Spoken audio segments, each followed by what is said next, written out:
Yeah. Hey, Barry. Howdy. Hey, guys. Good to see you. Who's here? Let's see. Okay, we are recording.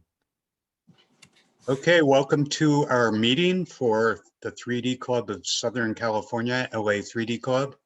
I hope you all got in on our link, la3d.club, which is a really good link. Let me see who's here. So pretty much, oh, thank you. Now spotlighted. Okay, some people are eating dinner. Who's eating dinner? Raise your hand.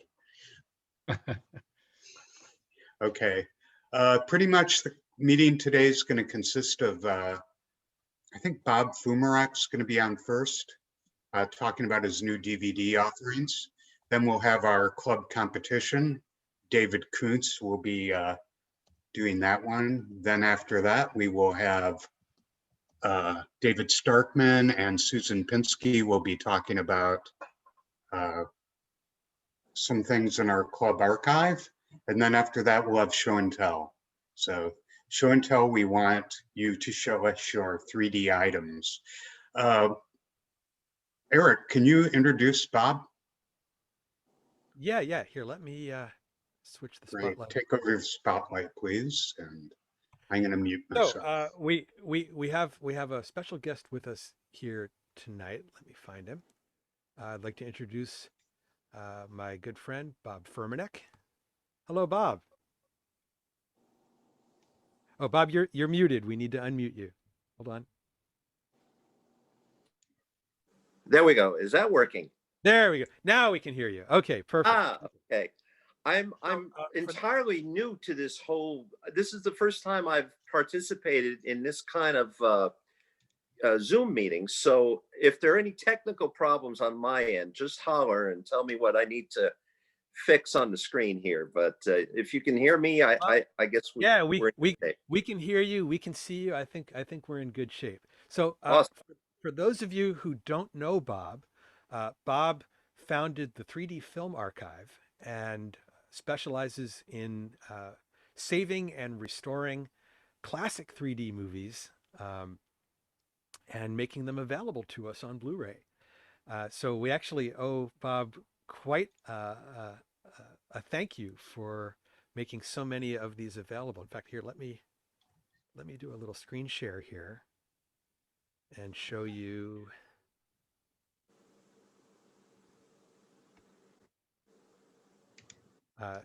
Here is Bob's list of titles that 3D Film Archive has done restoration on.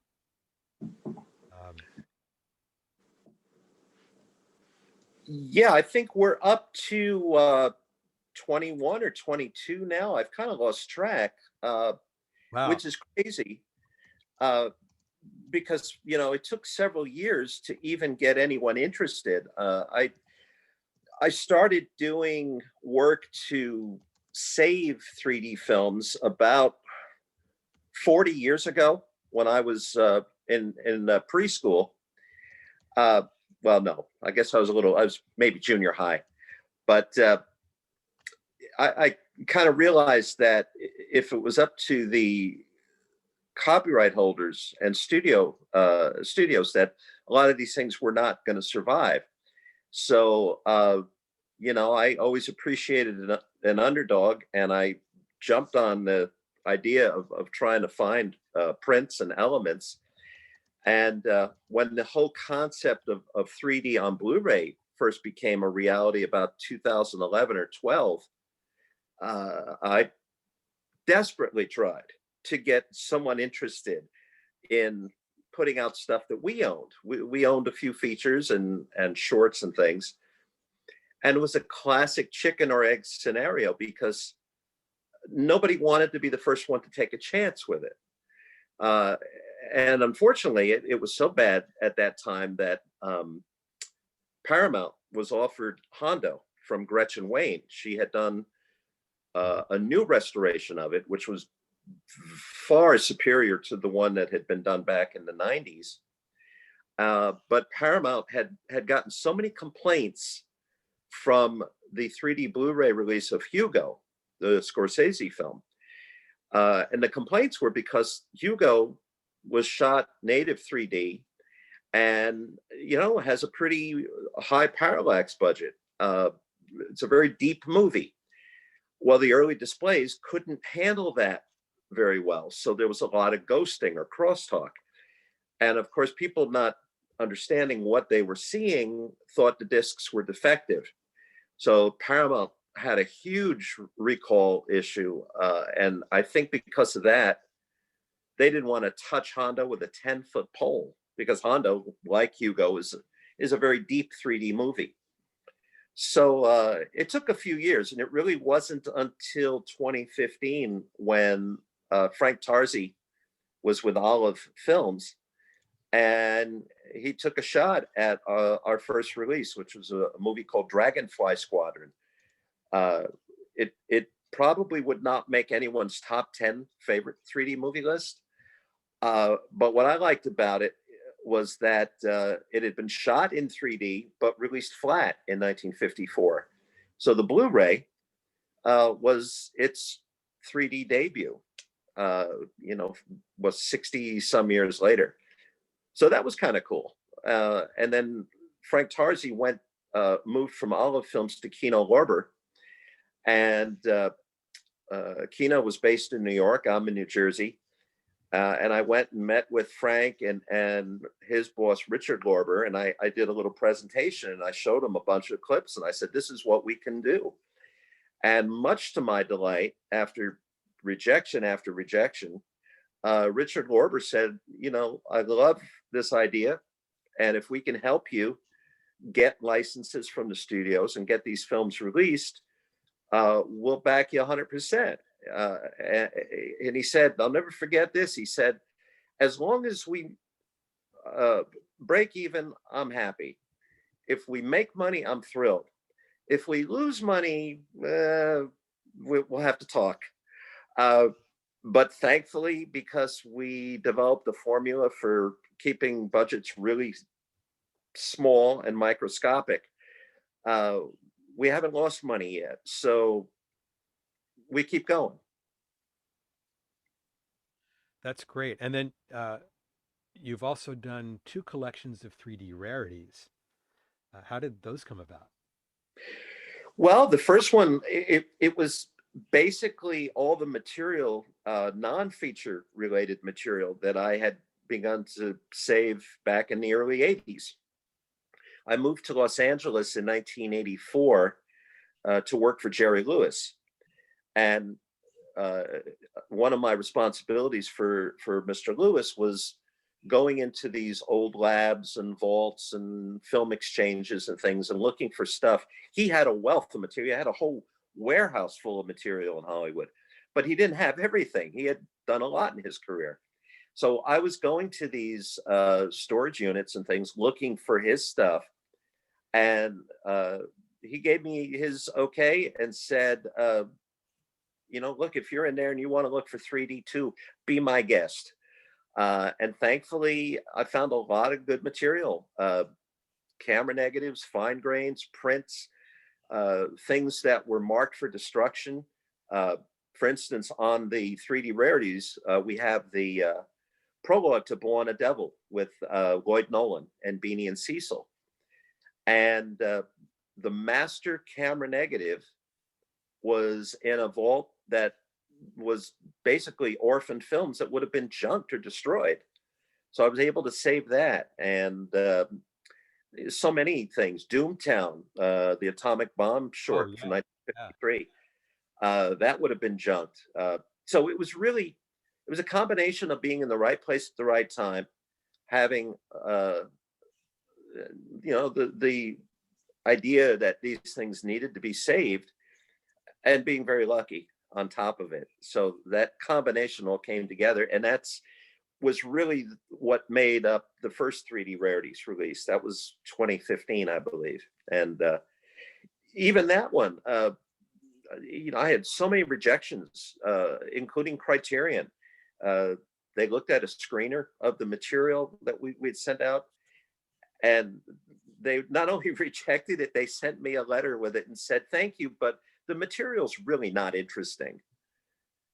I hear the music So, too. well, you know, what do? You just keep knocking on doors and plugging away. And thankfully, in that case, it was Flickr Alley that recognized the importance of the material. And the irony to the struggle to get that released is that is to date our most successful title. It's sold probably 3 or 4 times the normal amount of any other 3D release. So Wow. yeah, it's nice to know that you were right. And it Yeah, helps yeah. give you the motivation to continue. Well, I think on a good note, you are able to work with some of the studios now. You've done some work with Universal and now with Paramount. Yeah, well, that's Kino Lorber. They had licensing agreements in place with MGM. That's how we were able to do GOG. Paramount allowed us to do those Redheads from Seattle, Ceasefire, The Maze, Sangaree, and Hivaro. And Universal, that was one case where they approached us and we did It Came from Outer Space. And I'm sorry, I got distracted because I'm seeing questions on screen, but I don't have my reading glasses on. I'm sorry. Are people asking Okay. questions? That's my. Yeah. Well, you know what? We'll open it up to everybody shortly. Oh, okay. All right. People can I'm a rookie here, so bear with me. But yeah, so with Universal, we got to do Revenge of the Creature after that, and the one I wish we could do, which so many people ask about, is Jack Arnold's The Glass Web with Edward G. Robinson. Yeah. It's a fabulous 3D film, beautifully photographed, really interesting story. And it's. I'm sorry. No, the reason it hasn't been done is there's use of a song in the film, the song Temptation. And the publisher who owns the music rights wants way more money than we could ever possibly make back from a 3D Blu-ray release for permission to use it. So at this point, Universal's legal department just said it's off the table. We can't even negotiate. So that's really unfortunate. it is. I've seen the DCP that they've made of The Glass Web. I guess Universal has the theatrical rights to the song, but not the home video rights. Yes, the rights are different for theatrical. Because the film would have originally, the music would have originally been cleared for theatrical because that was the market in 1953. But now, 67 years later, trying to get rights for a new market, at least relative to the film's production, is difficult. That doesn't happen all the time, but there are cases. I know in the early days of home video, when I think it was MGM was putting out some of the Elvis Presley films, they actually had to delete songs from the films because the publishers wanted too much money. They've eventually worked that out, but it does happen, and unfortunately, that's the case with The Glass Web, and it's tragic. Yeah, it is a shame. I guess we can hope that maybe sometime in the future, the rights holder to the song will decide to finally make it available. I hope so. Somebody said, well, why don't you just cut the song out of the film? Well, you can't. It's, if you've ever seen the movie. No, it's playing on the record that the witness hears. Multiple times too. Multiple times. They probably play it 4 or 5 times. So taking it out would be a problem. Yeah. Well, now you've also restored a couple of flat movies, but we'll give you that because they are Abbott and Costello films. Well, yeah, that took some people by surprise. But if you think about it, every time we've restored a 3D film, we're basically restoring two flat films. That would be a left side and a right side. So it wasn't that big of a leap to do a flat 2D movie.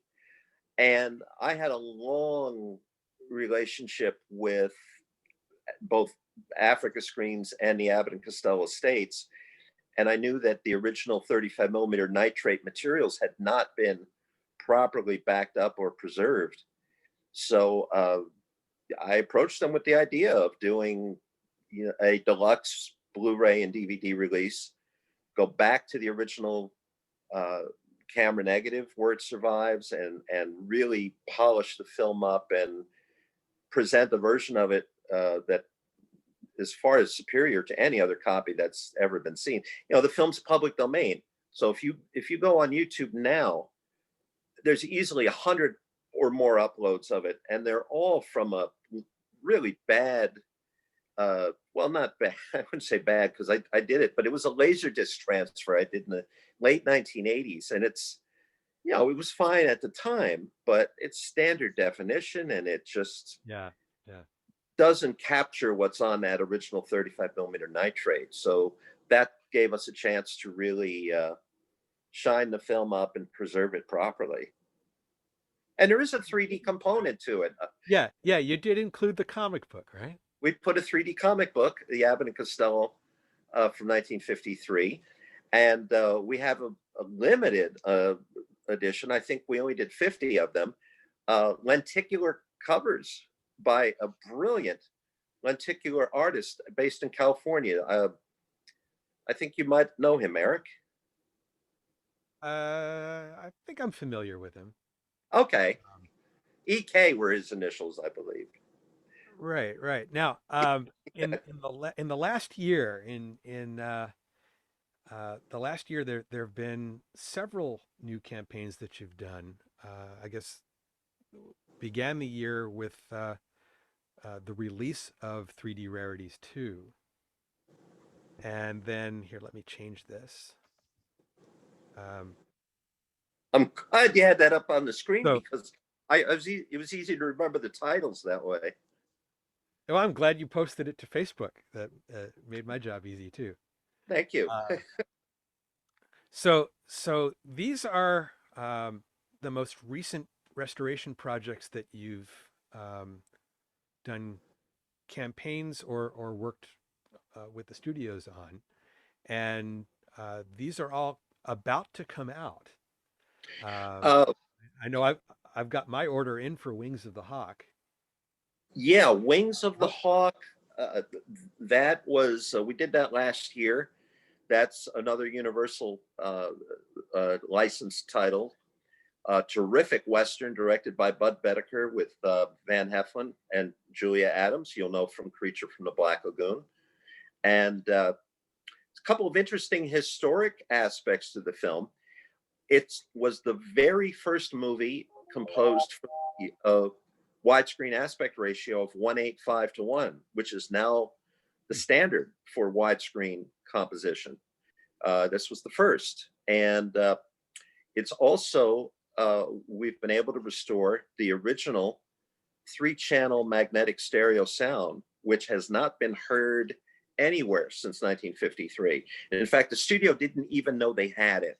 That's how buried it was in the vaults.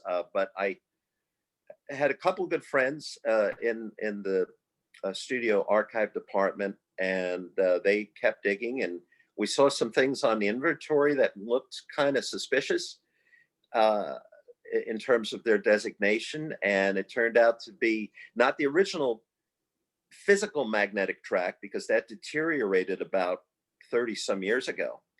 But at the time, somebody was savvy enough to do a transfer of it before it was gone.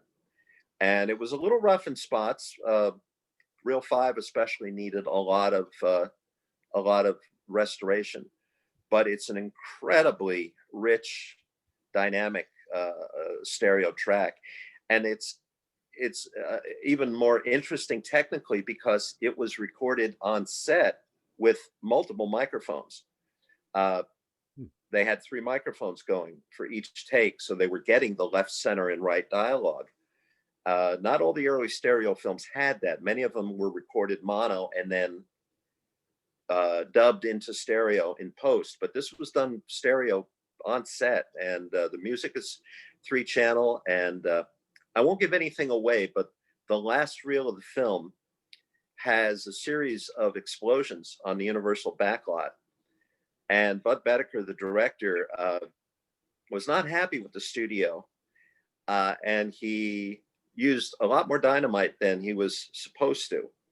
And it was so bad that it was heard miles away in the valley, and the police got phone calls from residents because they were hearing these explosions, and it was coinciding with an atomic test that was done in Nevada. So it was a very bizarre circumstance, but these explosions in 3-channel stereo, if you have a good sound system, you're going to wake the neighbors.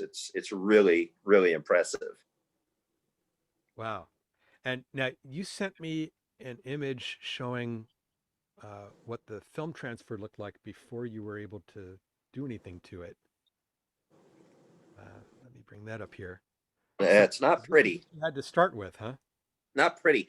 That's from one of the optical sections in the film, and what an optical is a dupe that is made at the time of production for the purpose of a fade or dissolve, and in the case of 3D, opticals were done to correct really extreme vertical misalignment from the camera being a little off on photography.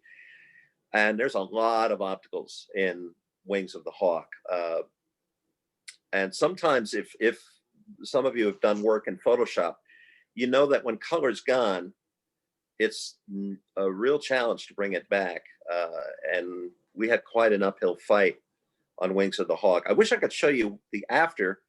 I don't have that captured, but the Blu-ray will be out soon.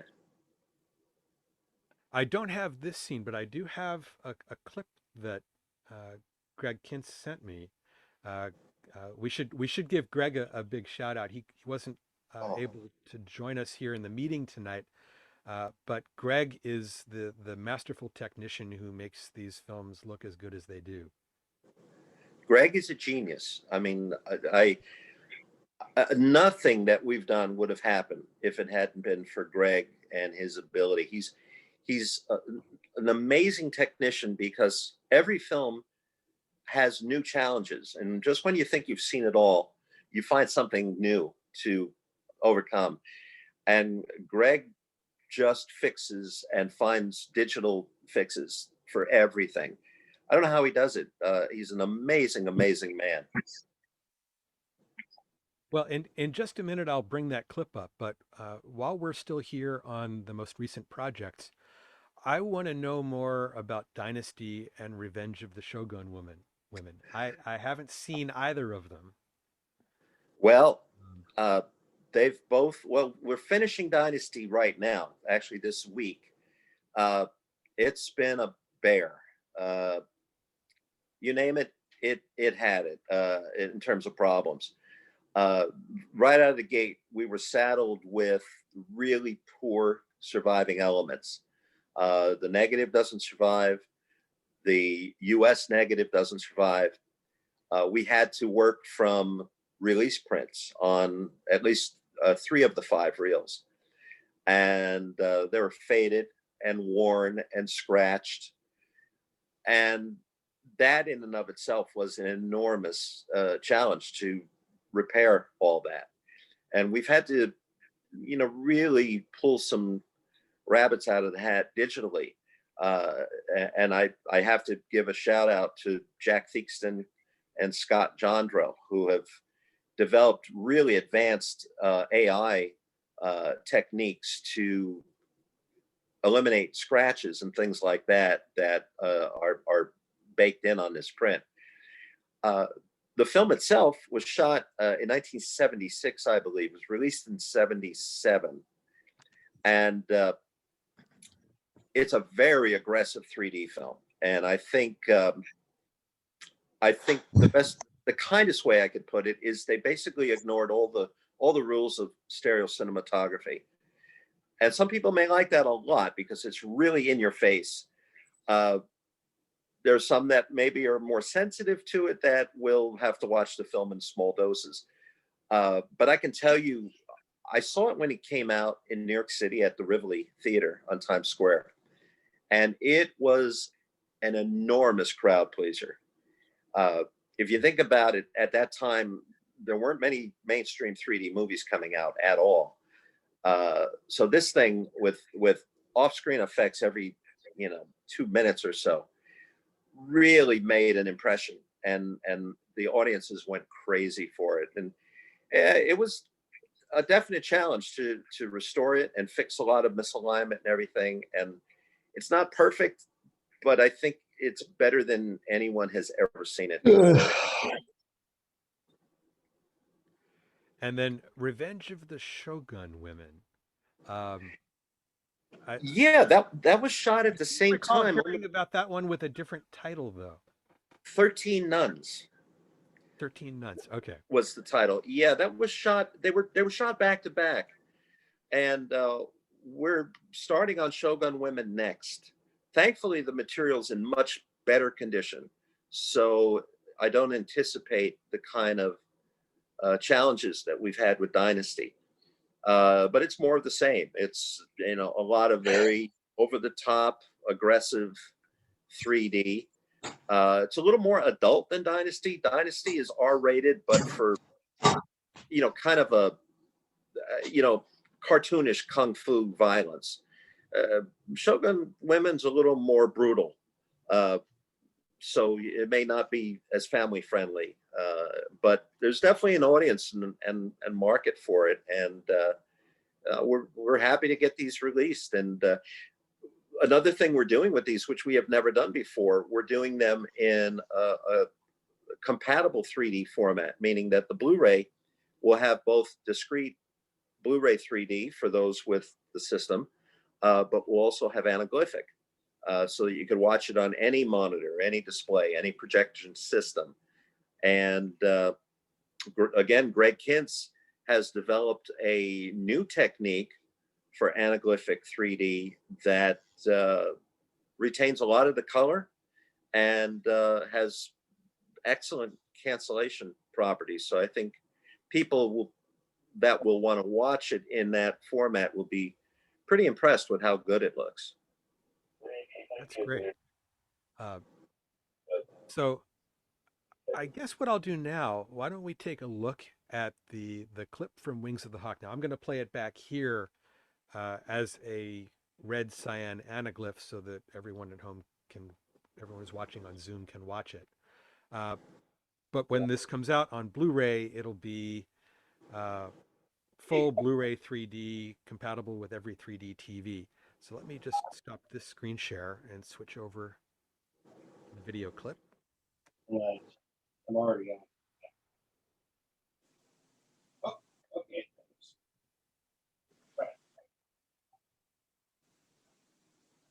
And we should also tell everyone about the special extra on the Wings of the Hawk Blu-ray, the cartoon. Oh yeah, when it played in theaters in 1953, it had a cartoon that accompanied it called The Hypnotic Hick. It's a Walter Lantz Woody Woodpecker cartoon, and we have been able to secure the license for that and did a new restoration. So you'll be able to replicate the original theatrical double feature with the feature and cartoon. Okay, let's take a look at that clip.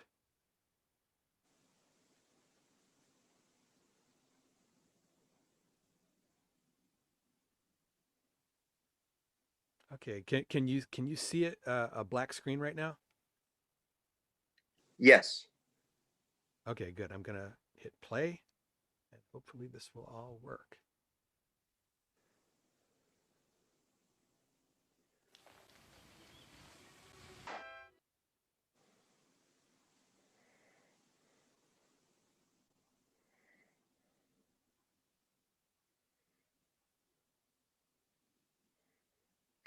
stop the screen share now.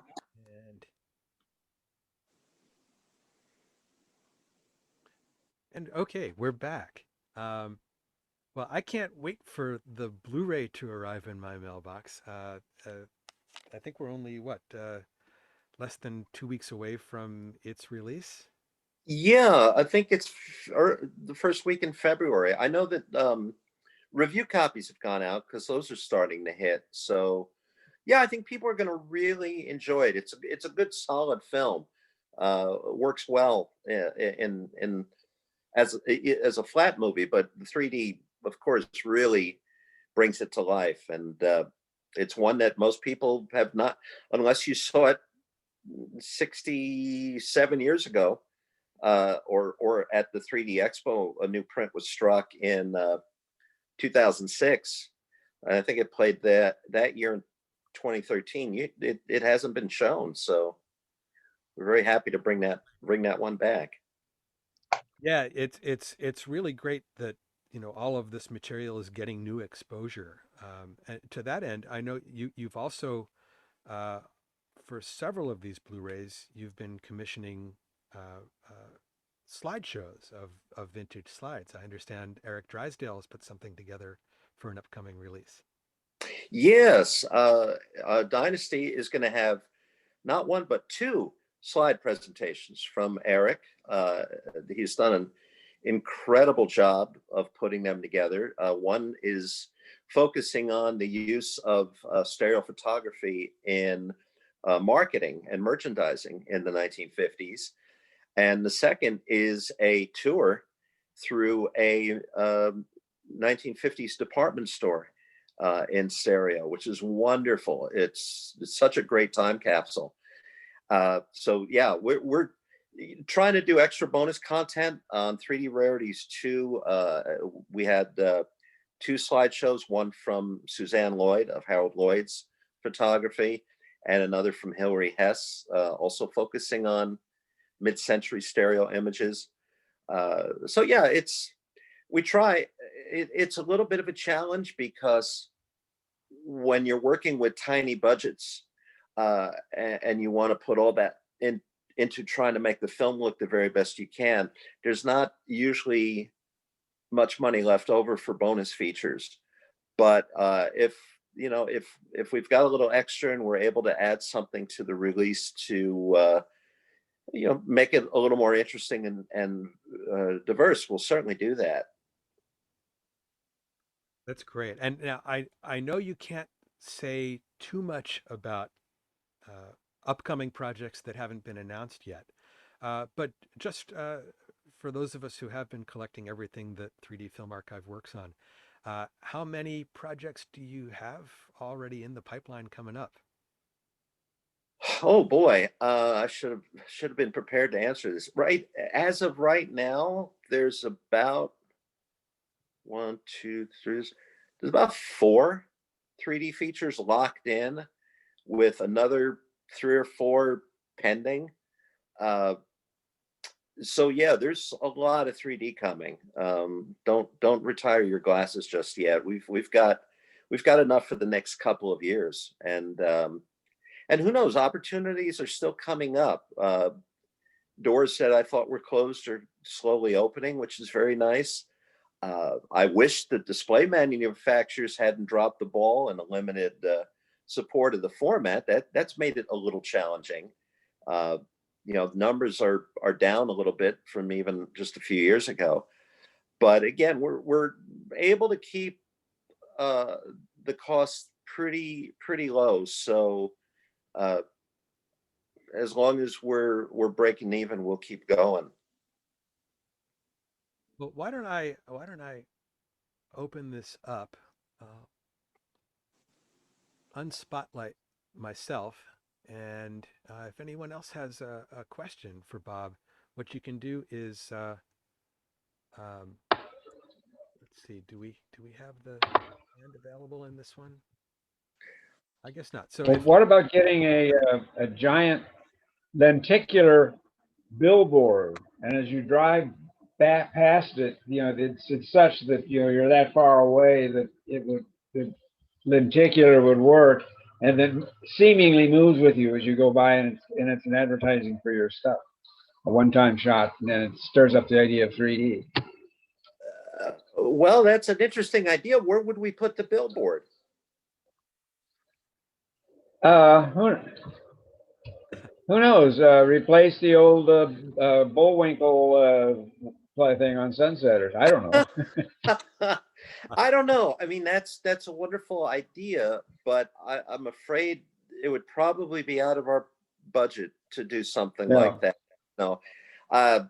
You know, I think one of the areas that we've been fortunate with is being able to promote online.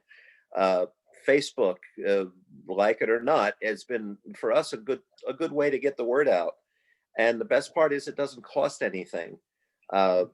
So, you know, we participate in a couple of sites like Blu-ray.com and Home Theater Forum.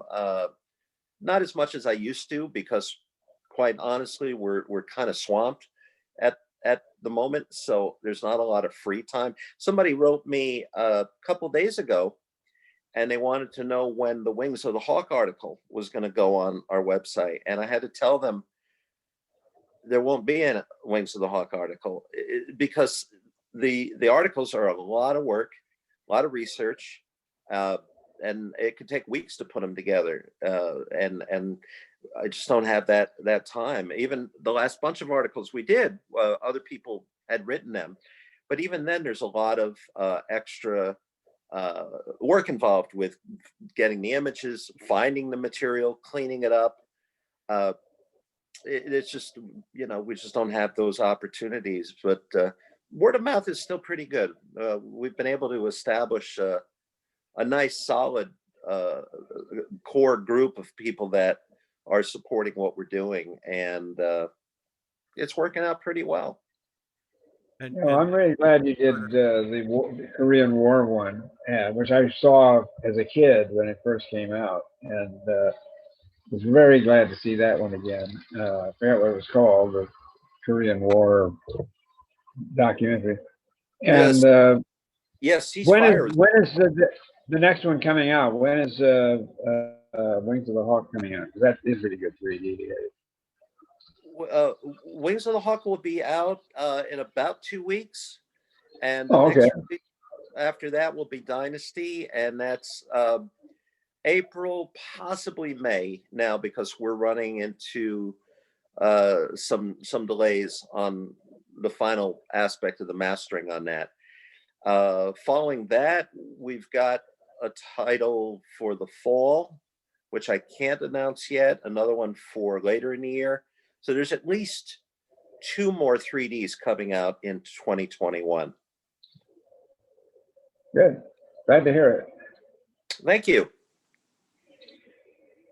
Yeah, and you mentioned you know, the support you've gotten. I think it's really great how the Kickstarter platform has Oh, provided a way to be able to gauge not only the interest but raise the funding for these projects. well, and Eric, I have to give a big thank you and acknowledge the work you did, because you were the first one with September Storm and El Corazón y la Espada to kind of test those Kickstarter waters for us, and did incredibly well.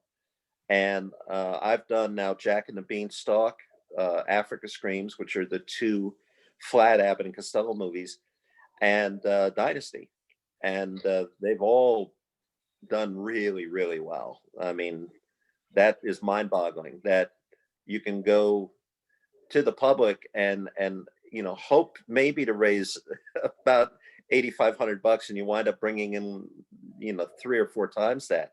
That's what gives us the opportunity to pursue some additional things on the releases. So it's a win-win situation. And the Glass Web is a good 3D movie. Is a 3D movie, and it has like 2 in-your-face sequences out of nowhere. He gets out and walks down the street, and a horse comes by, and a ladder comes sliding out, and something falls down, and something. Then goes and they are back into the story. They do that like twice. Like, get all that out of the way, now we're gonna have the movie, you know. Interesting way to do it. Yeah, that was Jack Arnold's idea. He felt the story lent itself well to that kind of shock sequence. It was kind of John Forsythe's kind of wandering in a daze, and yeah, it was really effective. I agree. Little bit of Jack Arnold trivia. Um, you know, Jack Arnold's probably best known for Creature from the Black Lagoon, Revenge of the Creature. Um, in the 1960s, and he went into television directing, and Yes. um, I was thrilled to discover that he actually directed the episode of the Brady Bunch that guest starred Vincent Price. Oh, wow. That's amazing. Yeah, a lot of directors went into television. You know, it was a lucrative field, and you know, they had to keep working. They had to pay the bills. Well, I- I'll make, sorry. I was blown away with the GOG restoration because I saw it on TV as a kid on one of those, probably Channel 9, where they would show the same movie every night for 5 nights. And, but it was black and white, probably badly edited. And so I was not expecting a really great movie out of GOG. And the restoration is just great. And then I found out the director, Harold L. Strock, was the father of a classmate of mine from junior high and high school. And, you know, I've chatted with her about it. And he was also a director that went on to do a lot of TV. Oh yeah, even in the 50s, when he did GOG, he was doing things like science fiction theater and Yeah. Corliss Archer, a lot of Ziv programs. Yeah. And he was a wonderful guy. I got to meet him and spend a little time with him because he, in the 80s, when I lived in LA, he still had an office in the Technicolor building in Hollywood. And his door was always open. I was so impressed with that. And he did that because UCLA had classrooms there. And he always wanted to make himself available to talk with the students. He was a very, very warm, very giving man. And yeah, GOG is a personal favorite. I grew up with the film too. We had something here in New York called the $1 Million Movie. Oh, it was called $1 Million Movie in LA too. It was, okay. Yeah. I don't think they spent $1 million on GOG, but nevertheless. No, but did they show like it's the same movie 5 nights in a row? You know, 5 nights in a row. I remember and then seeing The Beast with 5 Fingers that way, and you Yeah, know, a whole bunch then of those kind of sometimes movies. all day on Saturdays. So Yeah. you know, you had 10 opportunities to watch the film in 1 week. Yeah. But no, GOG was, and it was beautifully photographed. It was shot with the natural vision equipment. It was, oh, I'm blanking on his name now. We have an interview with him on the disc. He helped develop natural vision with the Gunsbergs. This is going to drive me crazy now. Well, he, you know, it was very, very well photographed, and only a few theaters played it in 3D because it came out Yeah. very late in the cycle. So, and that was another case where Greg Kintz, God bless him, he worked a miracle because that left side had no color. It was lost in 3D until about 1998 or 9 when I found a print in Atlanta in the Film Exchange. And it was the left side, which the studio didn't have. But it was totally faded. And Greg was able to develop techniques to pull color from the opposing eye and overlay it. But it didn't always work because the parallax is different. So it was quite a challenge, but he made it work, and I can't sing his praises enough. He's Oh yeah, it's you'd never know that you had a bad left side when you see the final result. And I Yeah. think you've got a nice bonus on it where it shows a little bit about the restoration with the Yeah. before and after. And it's just shocking to see how bad it was and how good it is now. Yeah. To me, the only schlock thing about the movie is the robot themselves are so hokey looking, but otherwise the plot is really great, and it's almost well, you know, the computer that takes over, the killer computer. I just love the plot, and it's Yeah, as you said, it's very well shot in 3D. it's really the first film that ever had that kind of premise with this, a secret underground research facility, and these murders are taking place, and who's the killer, and that's what Herb Strock said, that it was more a mystery Yeah, than a science fiction film. But yeah, it's a great movie. I agree. Yeah, I agree. Yeah, Well, And I think you were trying to think of Lothrop Worth. yes, thank you. all right.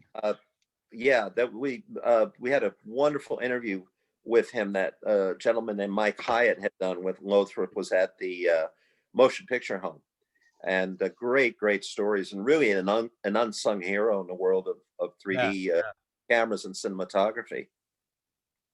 Yeah, he was the natural vision expert on set. So essentially, they didn't have the term stereographer, but he was the Yeah. stereographer on the Yeah, set. exactly. And Herbert Strock had monocular vision. Oh, I So didn't know that. He was, yeah. So just like Andre de Toth. yeah, exactly. So funny. Lothrop was telling him how to do each shot, and he did it. It's not it's a very low budget movie, but Yeah, they make it work. they do. So I'll also have to say, I mean, I'm still keeping my fingers really crossed for the Glass Web, because I have seen that a couple of times at the film festival, Yeah. and I just love that there's this 1950s TV studio that you get to see in 3D, and every day in our bathroom I see this lobby card. Ah, It's oh, the excellent. card, and Yeah. the tagline, I have to read it, and that'll tempt everybody to want to see this film. It says, "Too many men in her life, too many lies on her lips, too many kisses in her past. Paula was bad, beautiful, bold as sin, and born to be murdered." That's very I love this that's lobby very card. subtle. Yeah, but it's great. John Forsythe and Edward G. Robinson. I mean, it's a great movie. It is. Yeah, I agree. And Richard Denning from Yeah, Creature from yeah, the Black Lagoon as well. Yeah, it's a terrific film. And Kathleen Hughes. Don't forget yeah. Kathleen Hughes. Oh my goodness, that 3D sensation from It Came from Outer Space. Right. Yeah. We got to meet her at the 3D Film Expo. Oh, she was sweet. Such a Yeah. nice lady, and she's Yeah. still doing well, I hear. Nice to hear. Yeah. A couple of years ago, I did a screening of It Came from Outer Space, and she showed up to introduce it, and she actually told a great story. She brought this big cardboard cutout of her in that famous screaming pose, Yes. and she said that because she was a contract player at Universal, Universal ended up selling that photo. It was just a publicity Oh. picture that ended up on greeting cards. So people would constantly tell her, "I saw you on a greeting card." She ended up buying cases of those greeting cards and would send them out to people. Oh, And she said most recently that picture was used on a billboard for tacos. So she was like driving down Sunset and saw herself oh my. on the billboard for tacos. Um, Too bad she doesn't get royalties, probably. yeah, no, it was as a contract player, she had no say in how that picture was used for anything. Yeah, that's unfortunate. So Yeah. you mentioned your relationship with Jerry Lewis, and I know that when Money from Home was released on Blu-ray, it did not include the 3D version.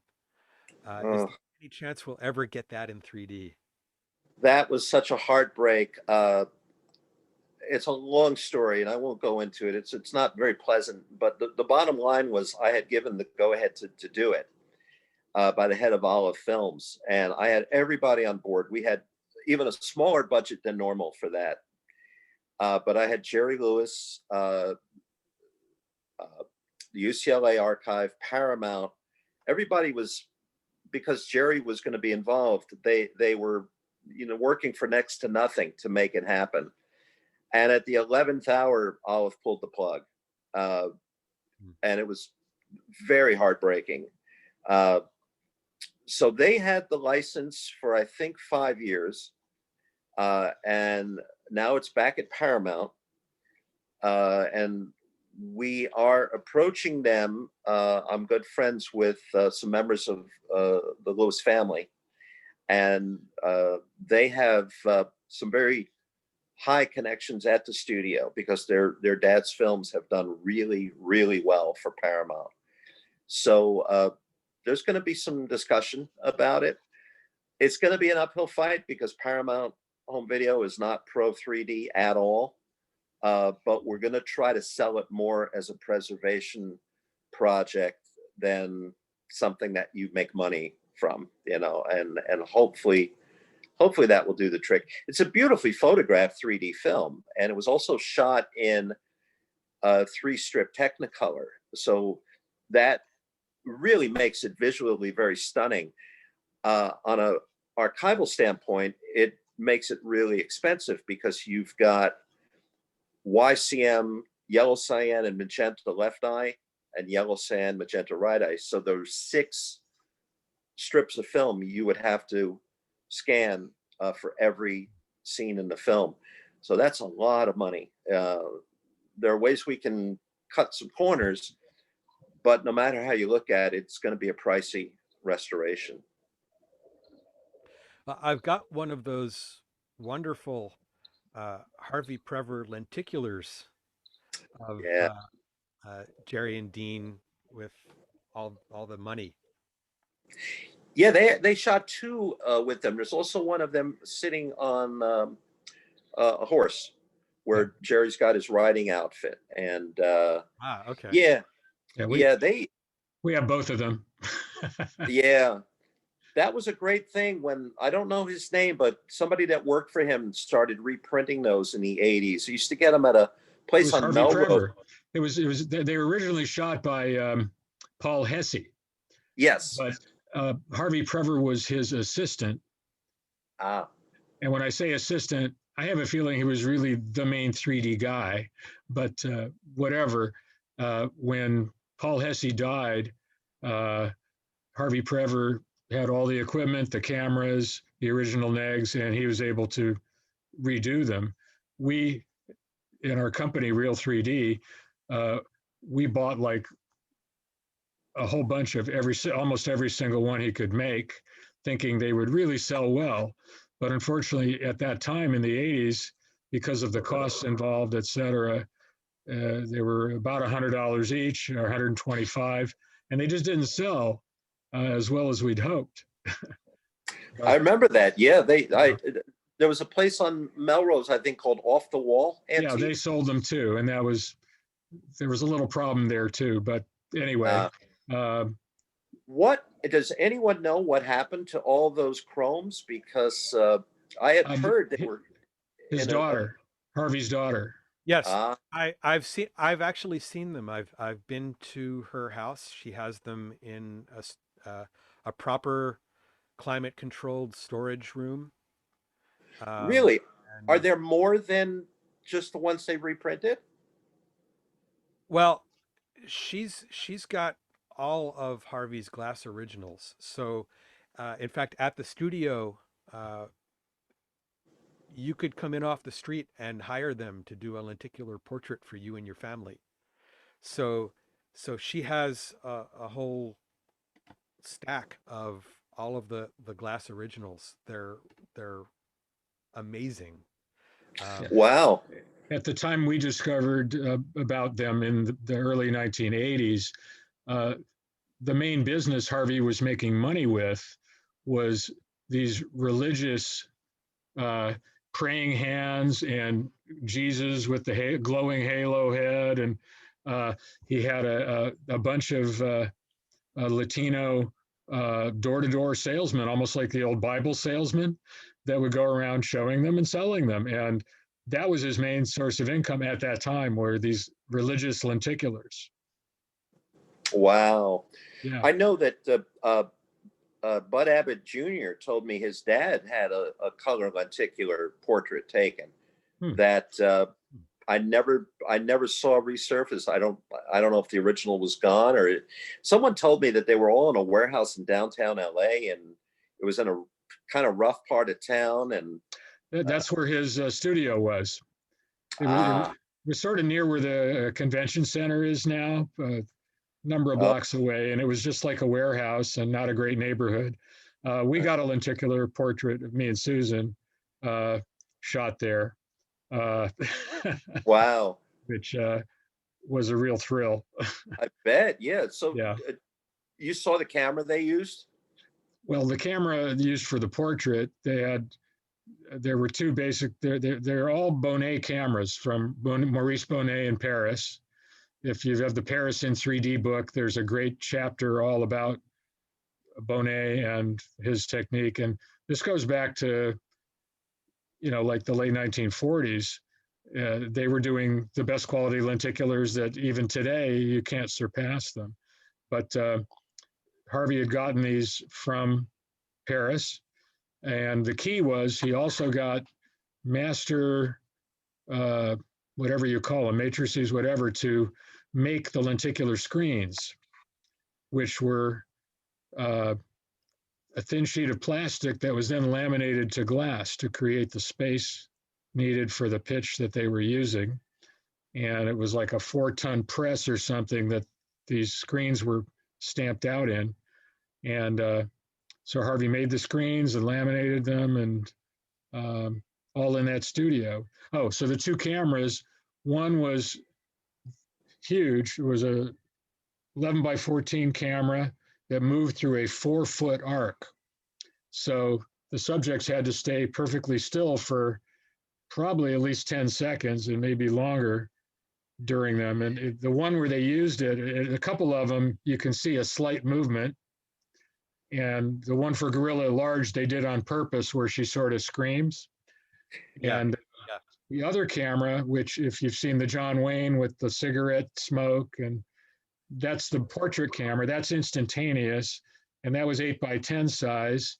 And that had I think it was 24 prisms in front of one giant lens that was cut into a horizontal shape. And that took an instantaneous picture. That's what our portrait was taken with. It's fascinating. I don't know about the portrait camera, but the larger one is the centerpiece in Harvey's daughter's living room. Oh, great. Oh, wow. That's huge. Wow. I mean, it goes through a 4-foot arc. I mean, it's huge.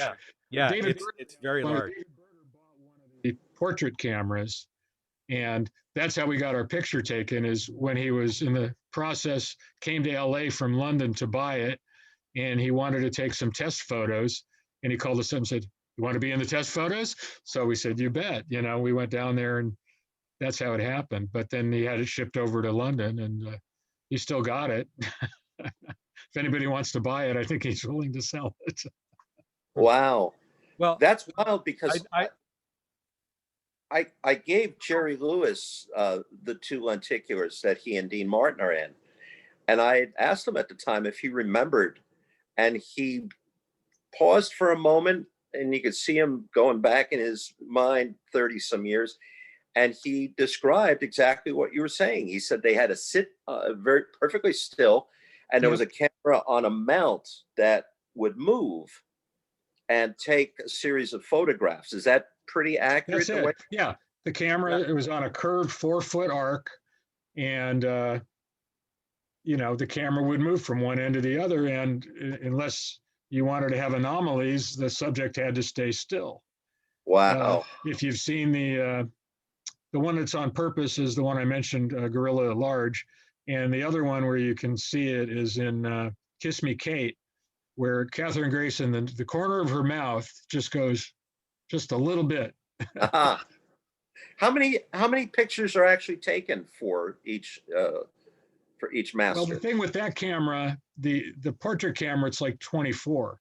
There's discrete prisms, but the thing about the one with the 4-foot arc is it's not like discrete. It's a continuous movement, so it's focusing through the screen as it moves through that 4-foot arc. So I can't say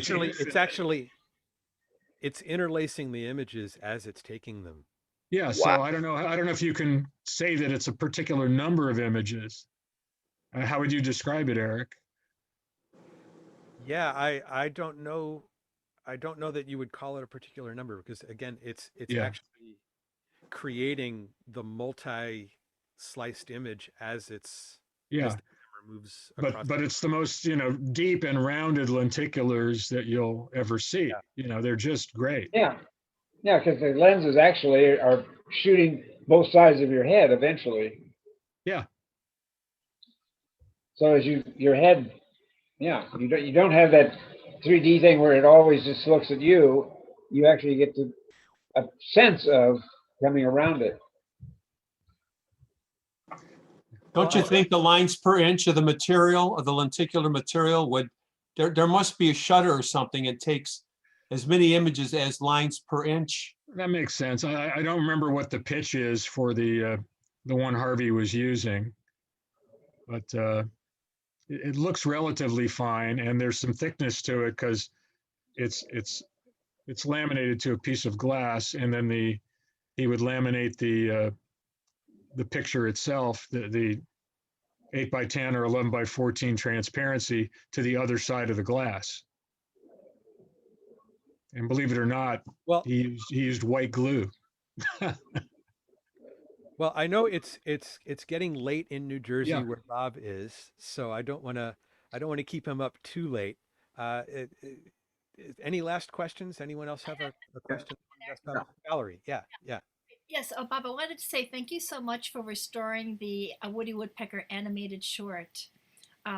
Walter Lantz is very dear to UCLA because he's donated a room and equipment for the graduate students for animation.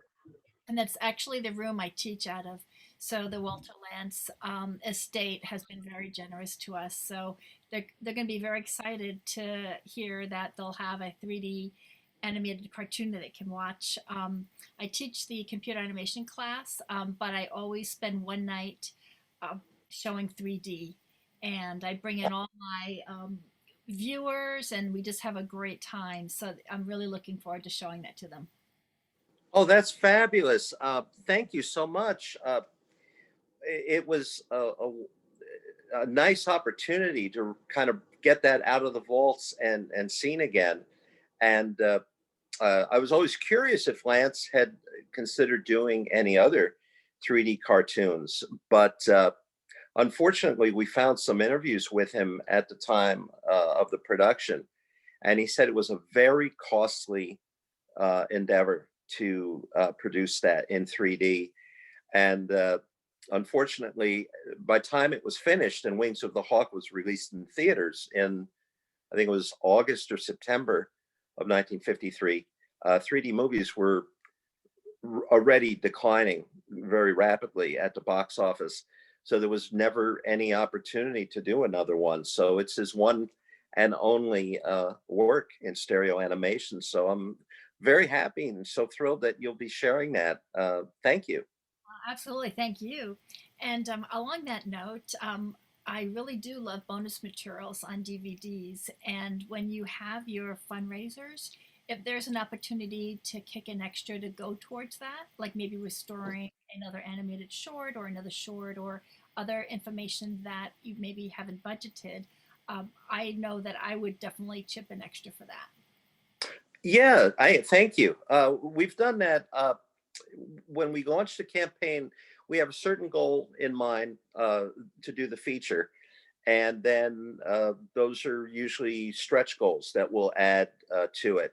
And yeah, so far we've done it. We have on Dynasty the two Eric Drysdale segments. We also have a wonderful new, well, relatively new 3D animated short from Jeff Bowler and a group he had called The Simple Carnival. And it's a charming music video for a song called Go Away, I Like You Too Much. And won some awards at some stereo competitions. And it's a great short. Jeff did such a beautiful job animating it in 3D. And We also have a little documentary from Mike Ballou, who is a part of our team, and he's a 3D historian. And this goes into detail on the Super Touch 3D lens system that was used to photograph Dynasty. There's not a lot known about it, but Mike was able to uncover some patents and some other information that really goes a long way to sort of explaining the pros and cons to the system as well. So yeah, we definitely, as often and as much as we can, will add bonus content. So I'm glad you enjoy it. Thank you. Thank you. And are all of these upcoming releases available for pre-order now? Dynasty is.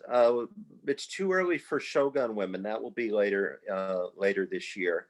Wings of the Hawk is on Amazon for pre-order. Yeah. Yes. So Yeah. for those of you who want to see any of these 3D Film Archive restorations, the ones that are still in print are available at all of the usual sources you would go to get your Blu-rays. You can go to Amazon and check the 3D offerings there. I think Bob, we owe you so much for reviving these films and making them available for us to watch at home. Let's give Bob a big round of applause. Thank you so much for joining us. Thank you. Thank you so much. Thanks for this opportunity. I had a wonderful time, and I'd love to join you again down the road. It's great to meet with people that have an understanding for 3D and can appreciate it. So thank you, Eric. You are always welcome. We would love to have you back, maybe when you have some new announcements. That'll be soon. Okay. Absolutely. Great. And you're welcome to stick with us for the rest of the meeting. We're going to move on now to the 3D photography competition. So David Koontz, why don't you take it from here? All righty, I'll do that. Although, can I ask you to post the link to the online galleries to get that going, and then I'll intro everything, and that'll give people a chance, anyone who wants to navigate to that. And I don't know, do you want to say anything about how to use this? Or you know what? Before we do that, there's one thing, Bob, you completely forgot about the mask. Oh. Do you have the image? Yes. As a matter of fact, I do. Well, this is. Let me bring this up. Yeah, we own the 1961 3D horror film, The Mask, and a young member of our team, Shane Fleming, has come up with an idea that how can you go wrong? It's very timely and has an important message, and that's part of the original ad campaign from the movie. So for those who want to be fashionable and show your love for vintage 3D, please go to Nitrate Nerd's site. I don't have, well, you've got the address there, and you can get your own mask. I love that. I've ordered one. Oh, fantastic. Thank you. Here, I'll put the link in the chat. So anybody who wants to get the mask and stay safe, you can go to that link and pick one up. Sorry, David, we can go back to the competition now. All right, well, go ahead and post the link also to the online gallery. And then do you want to say anything about that, or should I just assume anyone who's bold enough to go there knows how to use it? Well, we've set up an HTML gallery with all of the competition images. So if you have a 3D TV, we'll be showing them in Anaglyph here in Zoom. But if you'd like to follow along, the January competition entries, you can just go to la3dclub.com, and it's on the front page. But I'll get you the link as well. And that link is in the chat now. The online HTML5 gallery allows you to follow along in whatever your preferred format is. You can select from various anaglyphs, or if you're on a 3D TV, you can select side by side squeezed. If you have an interlaced monitor, I believe you can even choose interlaced directly in the playback. So anyway, that's there. There's the link, and I'll give it back to you, David. All righty, I'm going to share my screen, and if all goes well, it'll even work. Let's see here.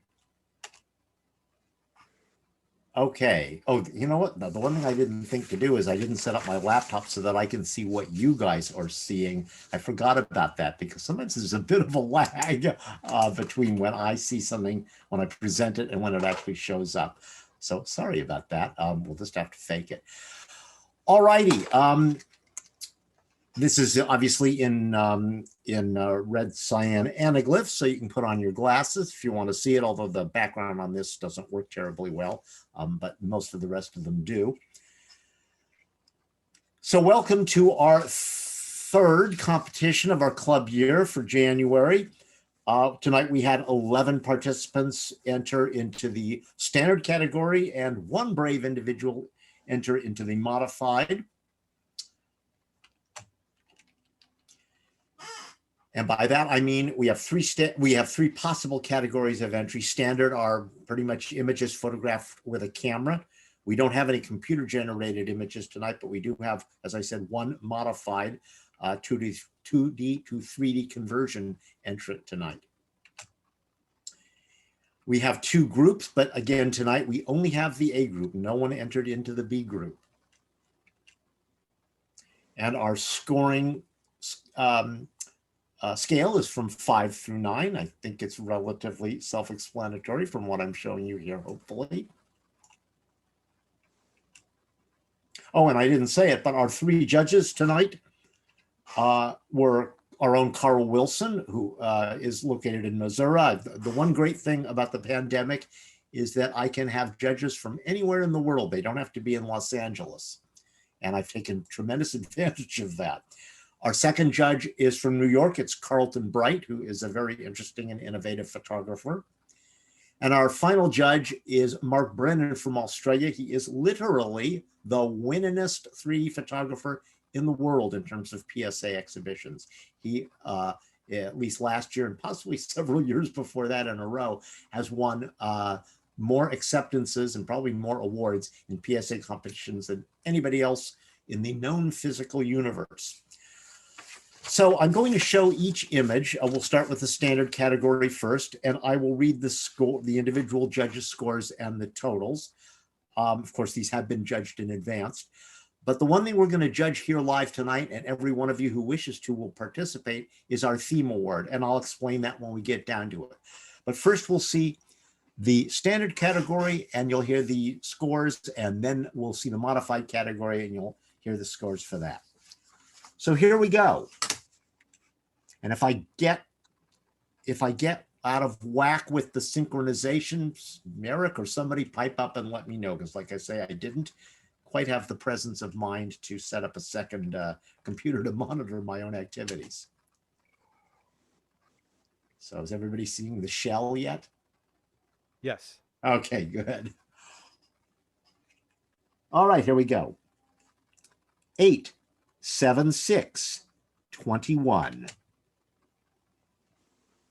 Eric, I've got you in my video, so just kind of nod your head when it shows up.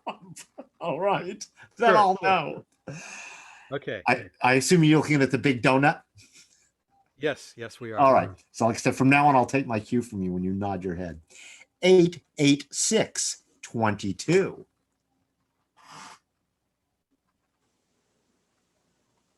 Okay, boy, that's quite a lag. 6, 6, 7, 19.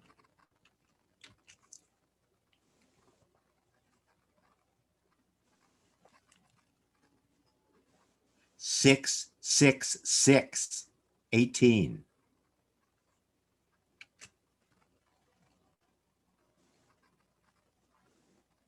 All right, this is working very well, Eric. 7, 7, 7, 21.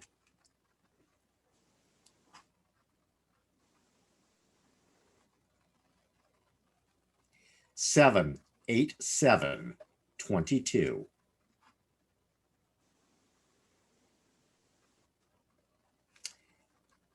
8, 8, 7, 23.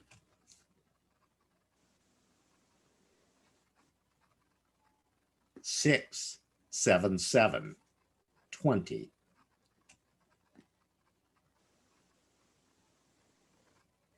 7, 7, 6, 20.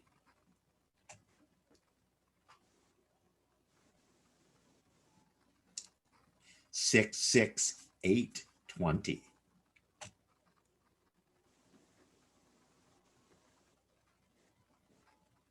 6, 7, 6, 19.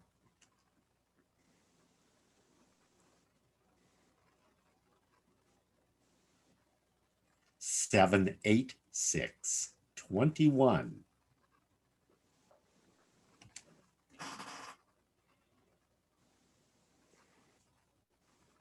7, 7, 6, 20.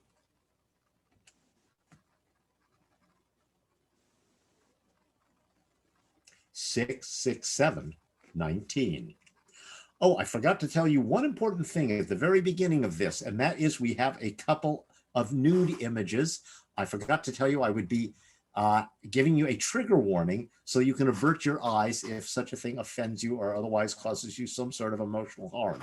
And I'm about to give you the first trigger warning. The next image will feature partial female nudity.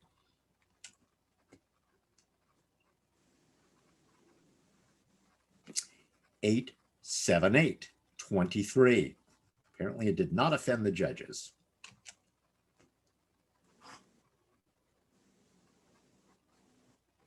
7, 7, 7, 21.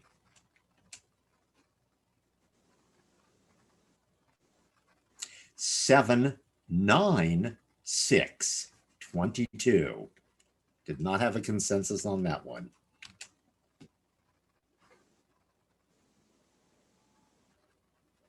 9, 8, 7, 24.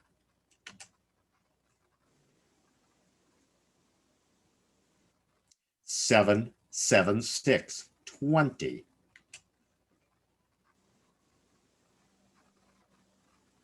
7, 7, 6, 20.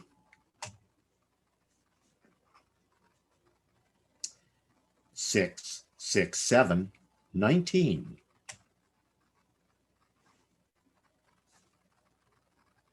7, 7, 7, 21.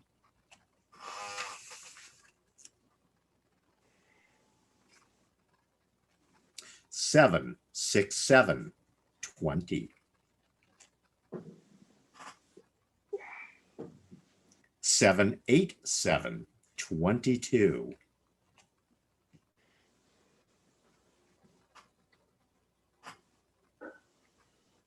7, 8, 7, 22.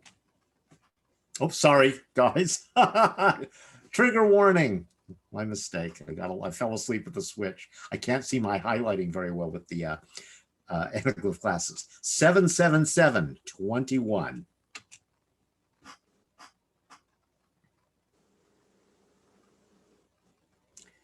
6, 7, 6, 19.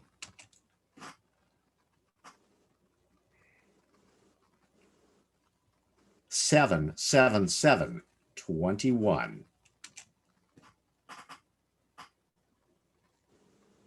8, 8, 7, 23.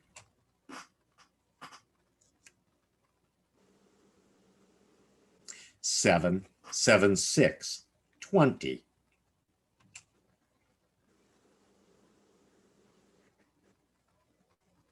8, 7, 8, 23.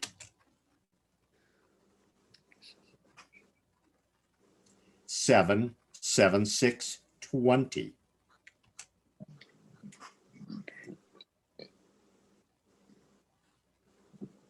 7, 7, 7, 21. Okay, that was the standard category. There's one entrant in the modified category. So we have 3 images and we'll see those next.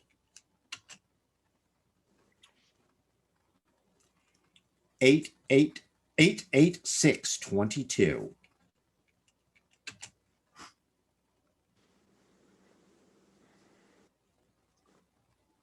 77721.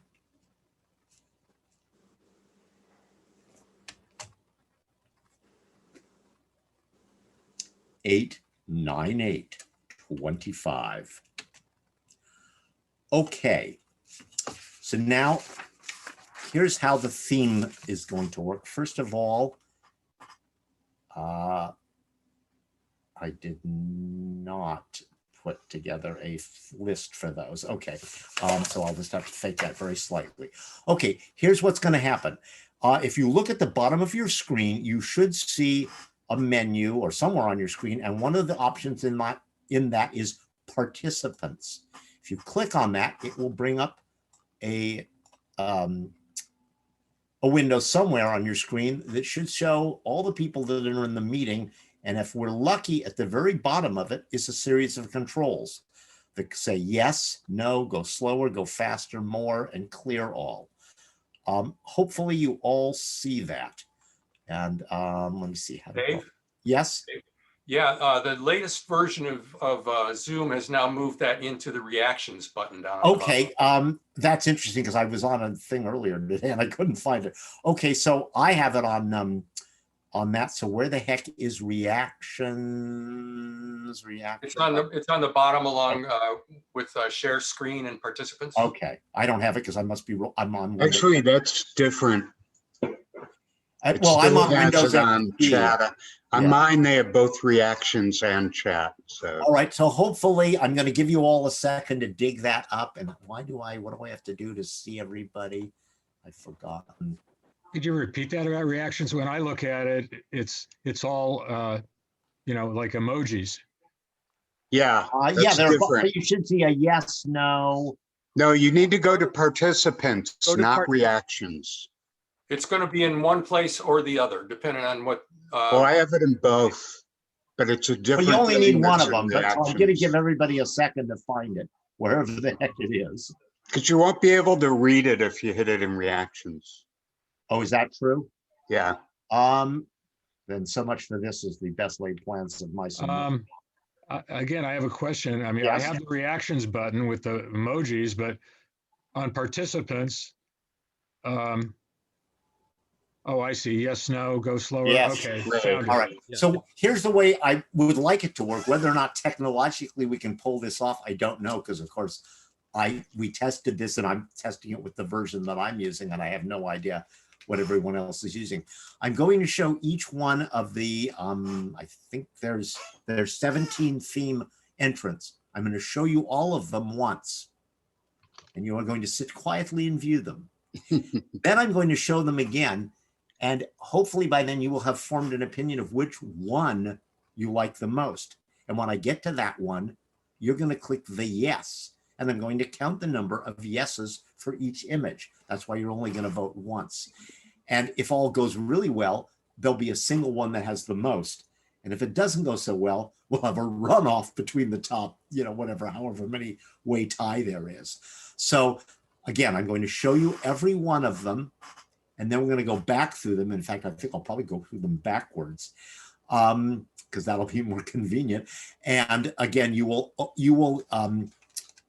click the yes for the one which you have formed your opinion of as being the best for the theme. And the theme is machinery. And you can interpret that in absolutely any way you want, as have the entrants themselves. So there is, it's a free for all, folks. So here we go. And hopefully, like I say, the mechanics of this will be operational. So if all goes well, when I press this, other than I don't know why I'm getting that, please move this nonsense. We got away from that when we were, I didn't have trouble with that earlier. Can't I get out of, David, would you want to do like a test just to pick somebody from the group? And well, if everybody wants to click yes right now so I can see if it works, let's see how many I get, because there are 49 people on. So far I see 14 yeses. Valerie, I don't see that you have. Andrew Park, Yes, Barry, you're signed in twice. You're signed in 3 times, Barry. You only get 1 vote, God damn it. Chris Cassidy, don't see anything from you. Dave Kurlander, is that Davey C? There's a lot of you who I don't see yet. Jim Fraser, Jim Long, Eric, Ed Ogawa, Dave Heiser. Is that participants or is it? I see it as Participants. participants, but I'm hearing the that you bottom. may or may not see it there. Oh, Scary so maybe it's Doro, chat because there's fewer Takashi, people. and why I'm getting this darn On thing. my screen, I'm seeing it under the Stereo Club of Southern California. There's like a box, but Oh, I the can't chat. read. Yeah, I don't want to do the chat. That's the right on the screen chat. So far, I got 17 of you out of 48. It is not encouraging. David, it comes and goes. When you check it, it stays for a while and then goes Oh, away. I thought I had to clear it. Yeah, Oh, it shouldn't go away. It hasn't gone down from 17. No, mine is still there from when I first clicked. okay, Yeah. okay. Let me see. Yeah, I don't see the yes to do something with. Say yes. to And I the- don't know how we turn it off. So if you go I through clear it. I have a thing that allows me to clear it on my end. Okay. And that's what I'll do after I'm satisfied that everyone has judged, except like I say, right now, I've seen a grand total of 18 out of 40. Everyone.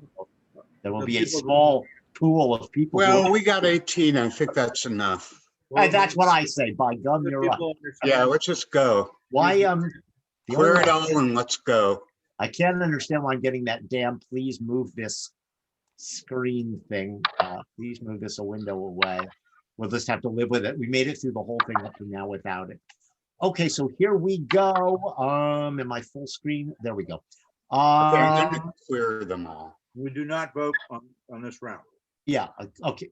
No, correct. You're gonna see 17 images and then you'll see them again, although I'll show them backwards out of convenience. And I don't know why I'm getting this. Please move this window away. Oh, sigh, we were doing so well. Anyway, here we go. Let's see here. That's right in the middle. Yeah, it's funny. Oops, hold on. Oh, Sorry it's about gone, that. it's gone. Sorry about that. It's coming back. Okay, so this was number 1, 2, 3, 4, 5. What's that window doing there?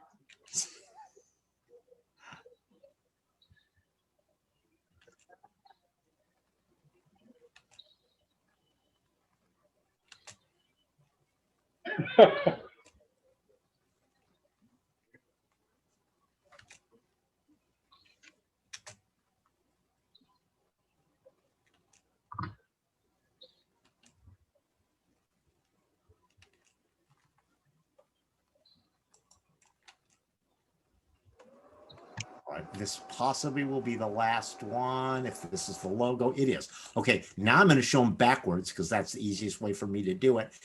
And you are going to vote. If you like it, you only vote for the one you absolutely loved the most, okay?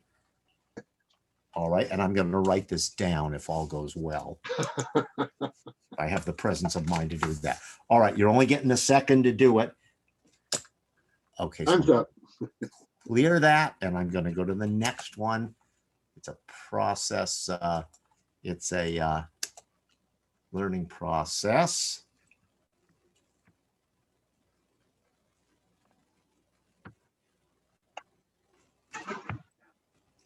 All right, I'm moving right along, I think. What are we supposed to do here? Have a reaction, give a reaction? Yeah, Oh, you do the yeah. Yes or no? Yeah, if you like this one. So far I see Just two yes. people that have liked the monolith. Should be looking at the monolith. But I feel like I can vote for more than one. You cannot, sir. Look at them all and pick one. Not This supposed is to. all recorded. If we find you voted Yeah. for more than one, You'll be tracked down, and I'm not, a punishment will be- Hold on, I just want to get a reality check to make sure that I am not. You can't drag that thing off, can you? Yeah, where the hell did that thing come from? Hold on, folks. I'm trying to just, before we get too far into this, I'm just going to get a reality check to make sure I know what the heck I'm doing, because the one thing I can't see when I'm full screen is the names of them. Dave, you're Oh, doing I great. had a folder. I forgot I made it. God darn it. Okay, well, so much for that. 15. Yes, it's all good. We're breaking it. I'm going back. I'm going live as soon as I can find the darn thing. Here it is. Just wanted to make sure I had a reality check. That's Okay. better. We had 2. I got to clear that. So much for that. Why is it not moving? Not sure what's happening there. You're going the wrong way. Yeah, I know. That's Wrong what I way. thought. Thanks for noticing that. Wrong way, Koontz. I got it this time, right? Wrong way, Koontz. Yeah. I think I got it right.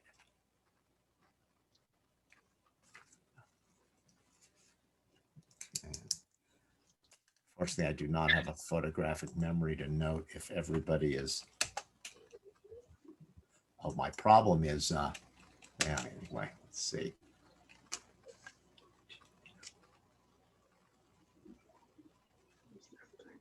That's getting no love.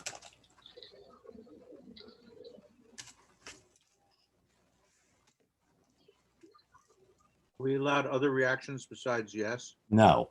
No. Why don't you share some of what you're eating with us? Homemade sushi. Oh, that sounds good. That thing is back again. Oh, it disappeared now. I don't. Fades away. It's so bizarre. And it fades. Oh, now back it's coming in. It's coming back in. Yeah. This is like a bad dream. Yeah, it is. Hold on. I want to bounce out and just make sure that I've got a reality. That's a bad sign. What the heck happened? Oh, it's not a bad sign. I miss.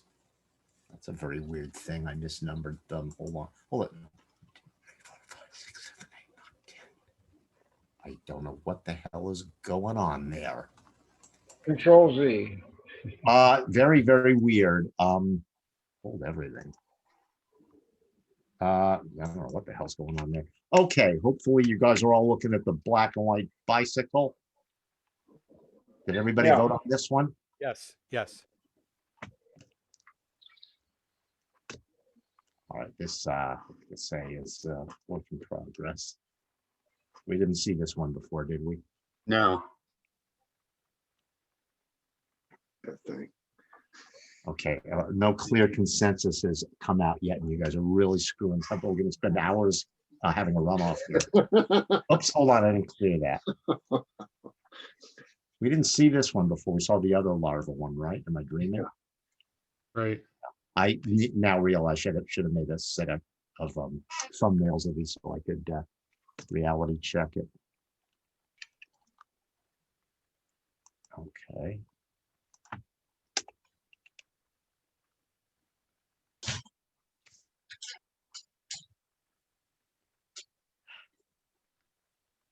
There is zero consensus on these things, guys. You are really screwing us up here.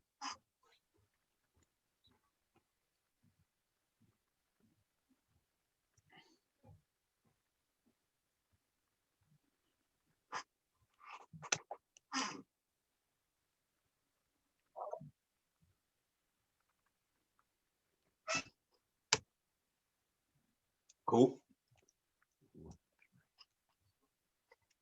Hold on just a second. I gotta make sure I know which number that is.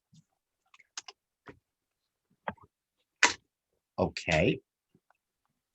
Whoopsie, sorry. Let me just try to clear that. There we go.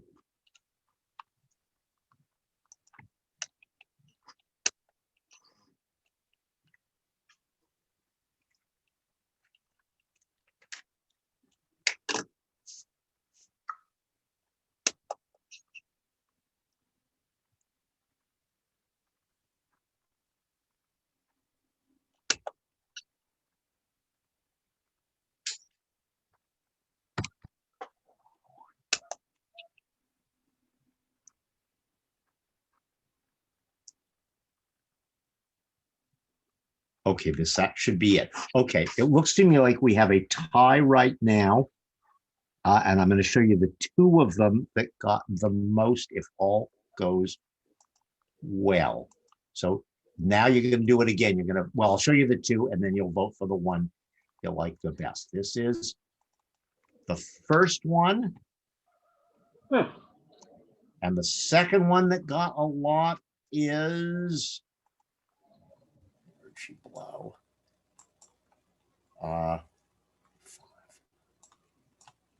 This one. So now you've seen the two, guys. So if you liked this one the most, punch it in now. And if you guys give me the same scores, then I'm really going to have an issue. Okay. And the other one was, We need Kamala Harris to You need to tiebreaker. clear Don't forget to clear it.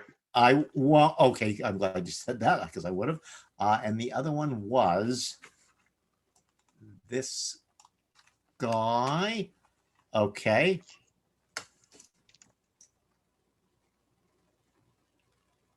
Okay, we have a winner. It's the first one. Okay, so now hold on. There's only one hitch. I got to make sure I know which image that is. So that was number 5. I think they tied. No, they. Oh, now they did. Screw you guys. Too late. I think we have 2 theme award winners.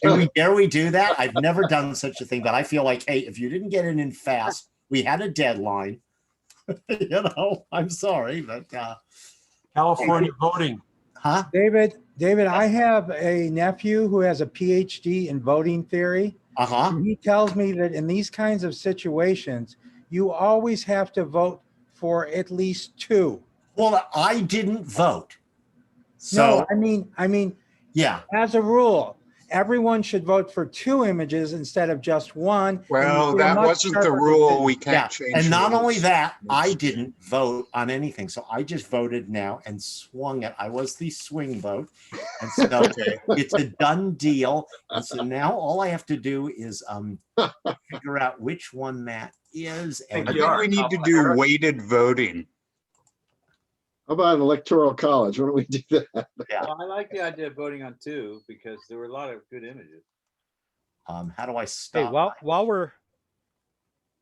we're in here looking at the pictures, can you go back to there was one that was a big camera? Yeah, right. Of course. That's the Bonet. Right. Where did it go? That's Harvey Prever's There it is. Bonet Okay. camera. Yeah, I thought so. So that's the camera that we were talking about. Too late to vote for it, guys. Sorry. That's a Now bell. that you know what it is. What's the image size? Very large. And then what do? You rack That's it 11 by 14. 11 by 14, That camera takes an 11 by 14 transparency. and then you rack it over to get the other eye. No, it's you go back to the picture. It's lenticular. Hold on. I have to figure out what one is So done. it moves along. Hey, David Starkman, how sharp is that? What do you mean? How sharp are the photographs in that? Oh God, they're very sharp. Next time you're over at our house, I'll show you. Okay. Hold on a second. I just have to make sure I know which And one. again, there's a book called Paris in 3D that has a lenticular cover, and it's a great book. And there's a whole chapter on Maurice Bonet and his system. All right, so right now, the way the camera is, it's in the center. Oops. Oh, okay. Go ahead. The camera right now, it's in the center, but underneath the camera at either end of those 2 vertical pillars, the horizontal thing that it's resting on, it's a little hard to tell, but there's a curve to it. And the camera starts at one end, not in the middle where it is now. One end to the other, and that is about 4 feet in length. Wow.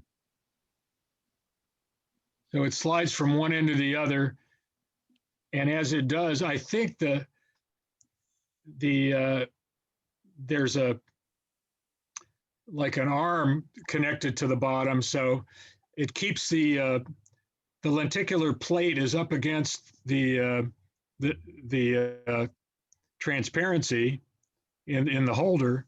And I think it's kept parallel while the camera itself moves through the arc.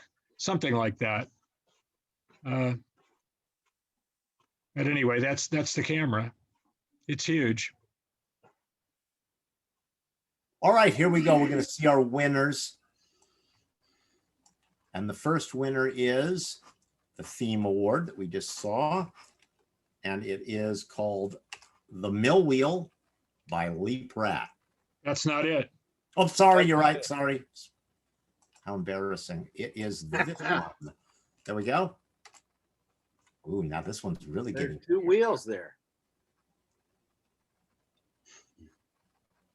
But that's very The telling. wheel and the That giant thing. musical wheel.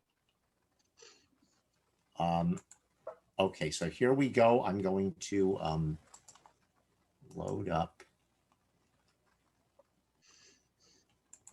I'm trying to close all these background windows so we try to get rid of that annoying little box. Okay, so now I'm going to get the slideshow list.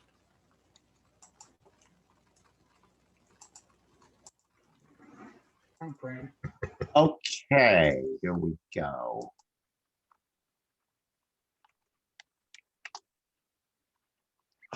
All right, here we go. Modified category. We had one HM by Jim Long. Who else? He was the only entrant. 22 points for Stag's Leap Wine Cellar. And the award in the A group modified got 25 points. Again by Jim Long. 338 Main San Francisco. In the A group standard category, again, we only had A group tonight. There were 3 HMs. They took 23 points each. The first one is Through by Barry Rothstein. The next one is Machinist Larva by Lawrence Kaufman. And the final HM, sorry if did I say these are HMs, is Bromeliad by Barry Rothstein. Again, 23 points for these. And our award in the A group tonight got 24 points. It's Kangaroo Paw by Barry Rothstein, turning out a rather nice performance tonight.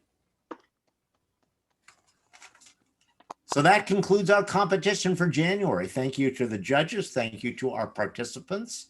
And we'll see you again in March. And hopefully it'll work better. Hey, kudos for doing this. Well, we'll try to work the bugs out on the theme judging. I think it's nice to have everybody judge it live, but there do seem to be some software issues we will have to try to straighten out. And let's vote for 2.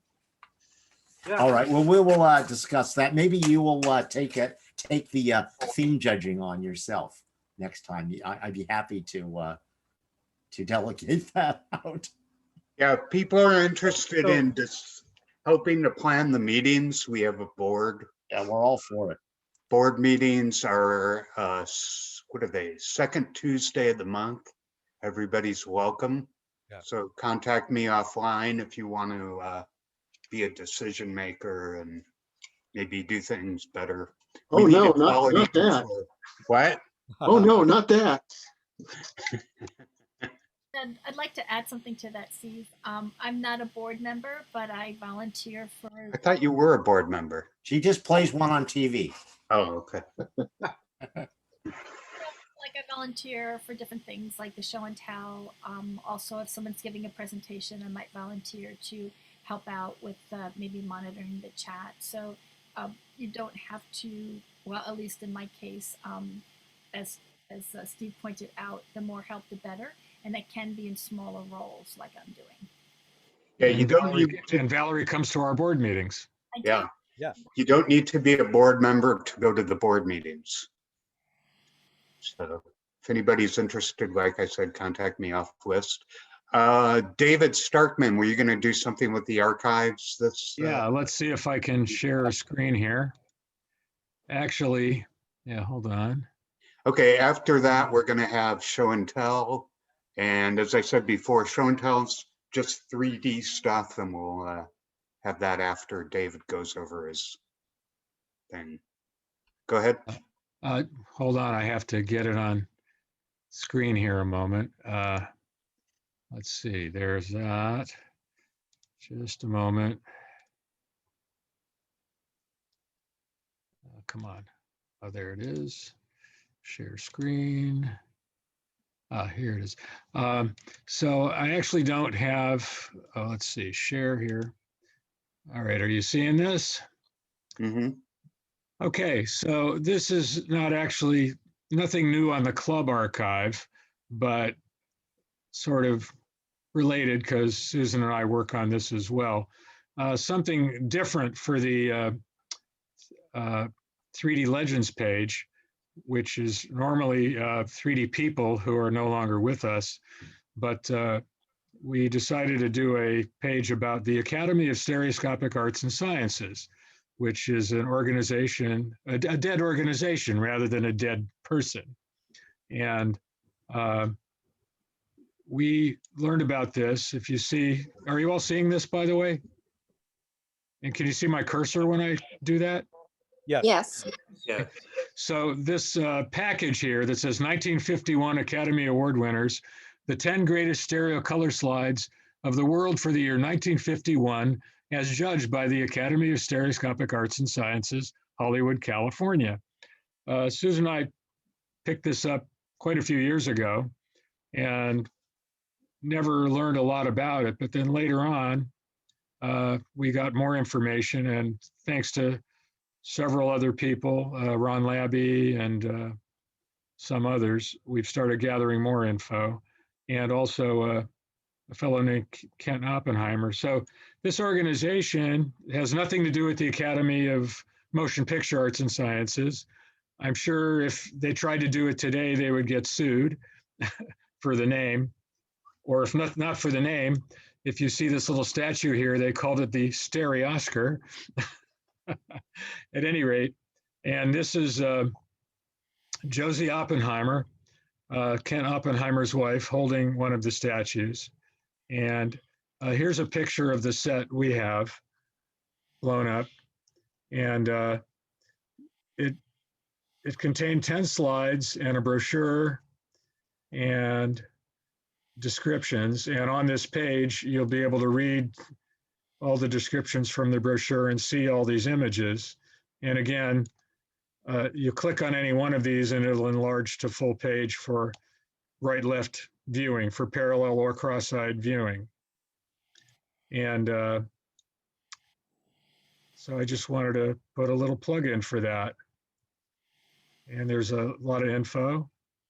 And I'll say no more because you can just read about it here. And again, this is, if you go to www.3dlegends.com, it takes you to this page, and you will find that right here where it says just added Academy of Stereoscopic Arts and Sciences Awards. So I just wanted to share that today before we go to show and tell. That's really cool. Yeah. Dave, is there a link to that on the LA 3D Club page? There is. On the homepage. It's a little, I'm not quite at that page now, so I can't share it, but I don't know if Eric wants to share the club homepage. You can show them where it is on that page. But the shortcut, you can just go to 3dlegends.com with a hyphen in the 3D. That will take you to the homepage. Wonderful to have that. I can see a lot of work went into that. Yeah. Yeah. Good job. Yeah, Susan puts a lot of work into each page. We are still, I'll also mention, we are still looking for the brochures. As far as we know, that that organization existed for only about 4 years. So that was the 1951 year we were showing the brochure for. We have a picture of just part of the 52 brochure. But there were pictures from, and some pictures from 52 that we got from Ron Labby, and I think some from 53. But we are looking for, we've put out an appeal on Facebook and on Photo 3D, and so far nobody has turned up with brochures for the second or third annual or fourth annual years. So if any of you have it, know of it, know anyone who might have it, please tell them to write to us. Susan's address is on the page. And here's the club's homepage. And you can see where it says featured links. Yeah.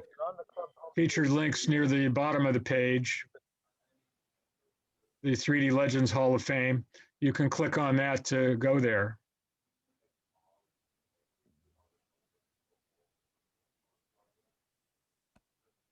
So Amazing stuff in there. Here right now. yeah, well, thank you. Yeah, Susan puts a lot of work into it. I help with whatever I can and do a little bit of the writing, but she does all the organizing. And she's the amazing thing. A lot of those pictures were black and white pictures, a lot of them from like newspapers or printed things. And she's tried to descreen them as best as possible and actually colorize them. And they come out amazingly well. So.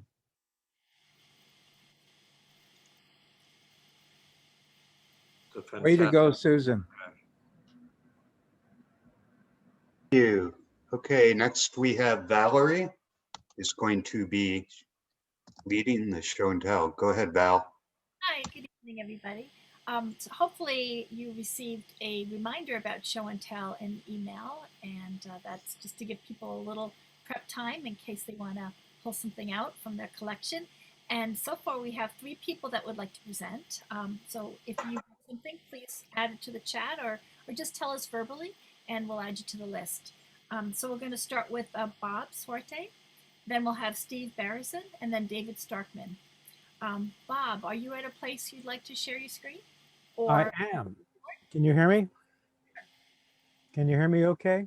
yes. I can't hear you. We can hear you. Okay, very good. Thank you. Okay, I'm going to click on my share screen here. And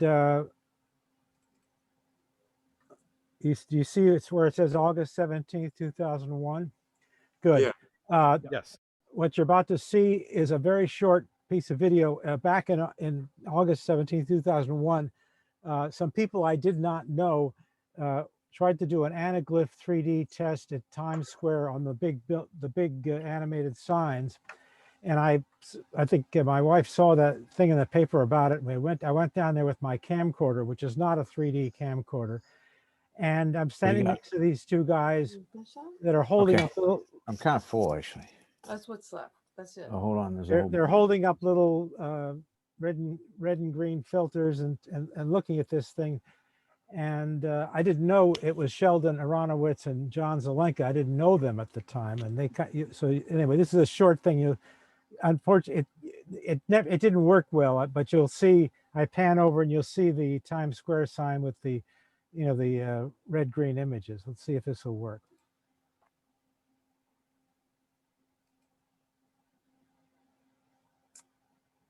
Okay, yeah, it's playing, so.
And I think it repeated about 3 times.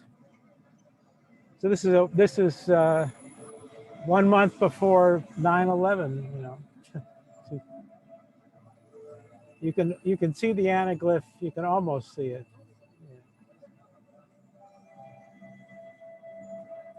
I wonder if John Zelenka has this picture. I'll have to ask him if he has the whatever this was, you know, I created. have that video. It's from VREX. Oh, it was something that already That's the existed. VREX demo video that came with their glasses Oh, I see. back in the day. Okay, well, the most interesting part of this is the brief bit of Sheldon and John Zelenka, which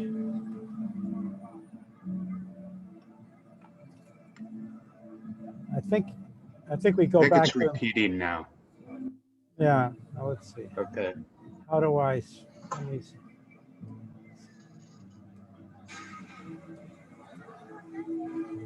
Let me see if I can speed this up. We don't have to keep.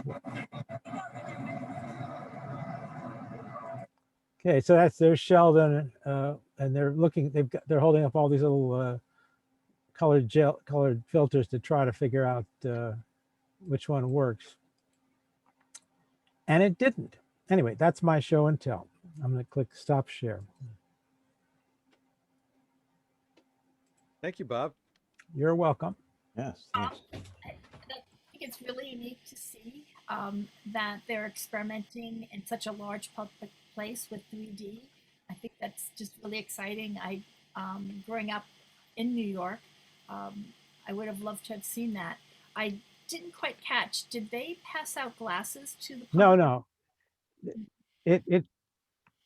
I don't even remember how we found out about it. I thought, did Kathy see it in the paper?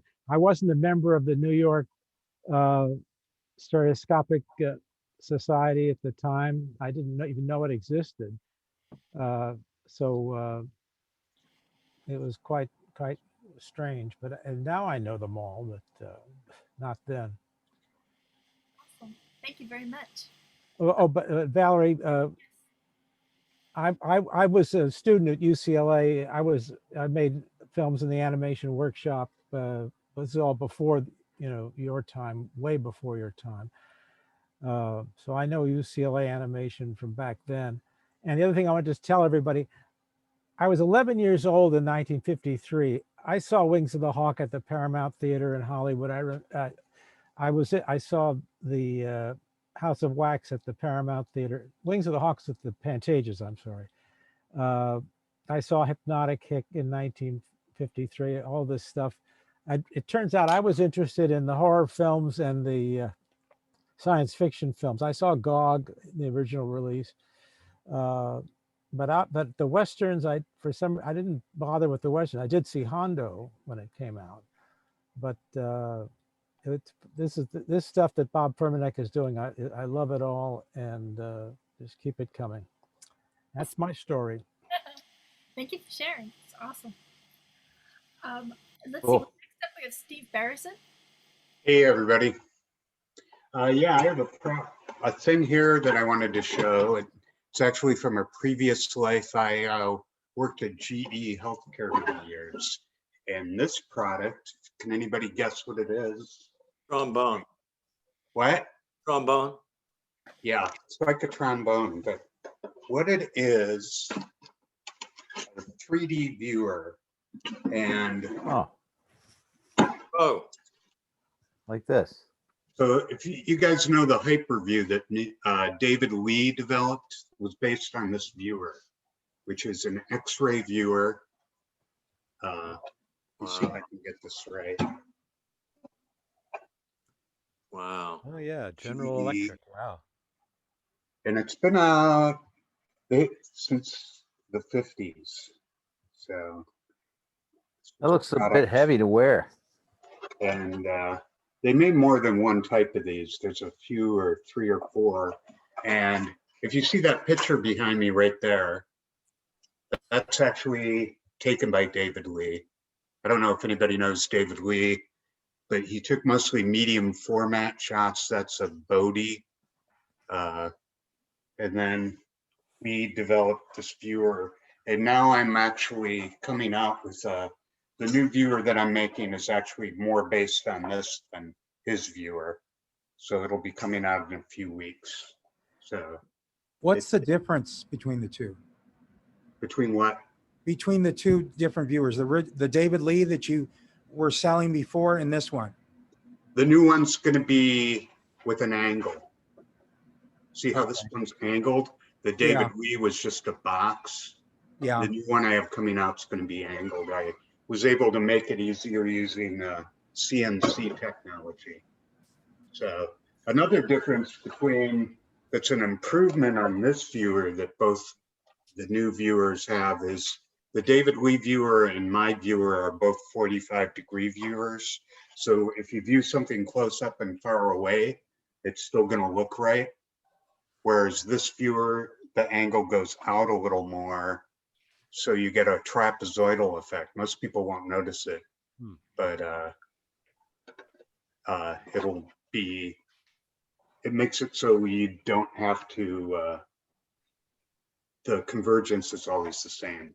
So that viewer will be, I have showed the new viewer in a few, I think 2 or 3 months ago I showed it. What's the ideal image size there, Steve? What? It's for images that are about 8 to 10 inches wide. Oh, Did that's you say that GE originally developed this to view stereo X-rays? Yeah. That's what it was developed for in the 50s for GE. And they were, I think Siemens also made one. So I'm assuming they cha-cha'd. Yeah, I would hope so. Oh, I actually know this because I knew a chiropractor that did it and they shot it on film. He had to reload the whole film plate, and yeah, essentially he had to rack over a little bit. He may have moved the person. I'm not sure. No, they wouldn't move the person. Is there an optimum distance for the display images? Yeah. From center to center? 10 inches. If you go to my website, David Lee wrote an essay on it, which is way longer and more technical than I think it needed to be. But if you go into the tech section of Bearson.com, you'll find all of David Lee's writings on how to prepare images for it. But I've done a lot of viewer parties and stuff with a lot of 3D views, and people try the Pocoscope and things. And this has always been the viewer that people have the least hard time viewing through. So it's been good that it's been used at a lot of museums. So if you've been to the Yosemite Lodge, I think it's the Iwani, you'll notice a lot of images that are in the hallways are actually just stereo views that are magnified.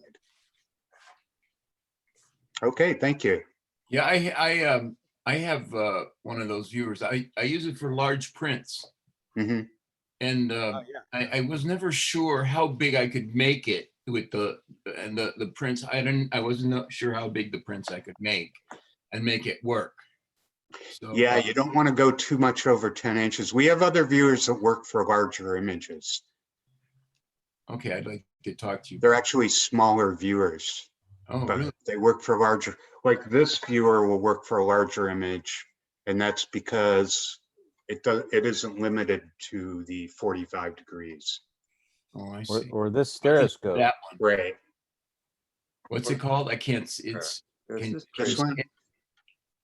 Stereoscope and this one's a stereoscope, which I got from Steve. Yeah, I offer both of these if you ever go to my website, but I don't know if he can still get these stereoscopes. This yeah, one. I have them. You do? Okay. Yeah, these are nice. I'll look it up. Because these continuously adjust convergence here. Oh, that's good. Yeah, Steve, yeah, so does why don't this you, one. why don't you Steve, why don't you put the link to your store in the chat? Oh, okay. I'll do that. Well, I've been to your store. I bought a lot of stuff from you. Great. You put it in there anyway. Yeah, it'd be nice for the club to be able to know that. Thanks, Steve. I actually met David Lee at a conference, and I bought 2 of his viewers, and I used it for my one and only stereo show I had back in 2012. You were very spot on when you said it was an easy way for the public to pick it up and use it. And it also, what's lovely about it is that you're not viewing anything through glass. You know, your eyes are, you know, really just seeing it reflected in a mirror. And so the clarity is just beautiful. So I just really liked it for that reason. Plus, I I agree. did some of the other ones that you showed for other sizes because I was experimenting with size. So thank you for bringing that, and to know that there's a way to get another one. Next on our list is David Starkman. Okay, can you see me? Yep. Let's see. All right, let's see. It's speaker view here. Okay, so my show and tell item is sort of a homemade camera that I called the Niagara Cam. In 2001, Susan and I took a trip to Niagara Falls for several days. We knew we were going, and we knew we would be going on a couple of those tours where you get very, very wet. So this is before we got into digital. And we had done a little photography like this with 2 disposable cameras on an inner tubing expedition. But for that, they were just regular point and shoot disposable cameras, and we had to be very careful not to get them wet. But then by the time we went to Niagara, Fuji had come out with, these were waterproof, single-use cameras that sold for about $15, and you were supposed to, you know, shoot your roll of film and then give the whole camera to the lab and never see it again. But after I went to all the trouble to tape this all together, I just took the cartridges out. They were regular 35mm cassettes and kept the camera. So this is 2 of those cameras. I used some sort of corrugated plastic stuff to create a stiff back. And this is a place where your thumb went for holding it. And it was a what we called 2-finger sync, where you held the camera like this. Wow. Great. And we Did that work with moving water? not well, but I only found when I was digging this out, I saw this in a case and I was talking to Valerie and I thought, oh, that might be fun. I did find one print that we made, and if I could, this is the print, but I'll share the screen. I scanned it the other day, and if I can share the screen, let's see here.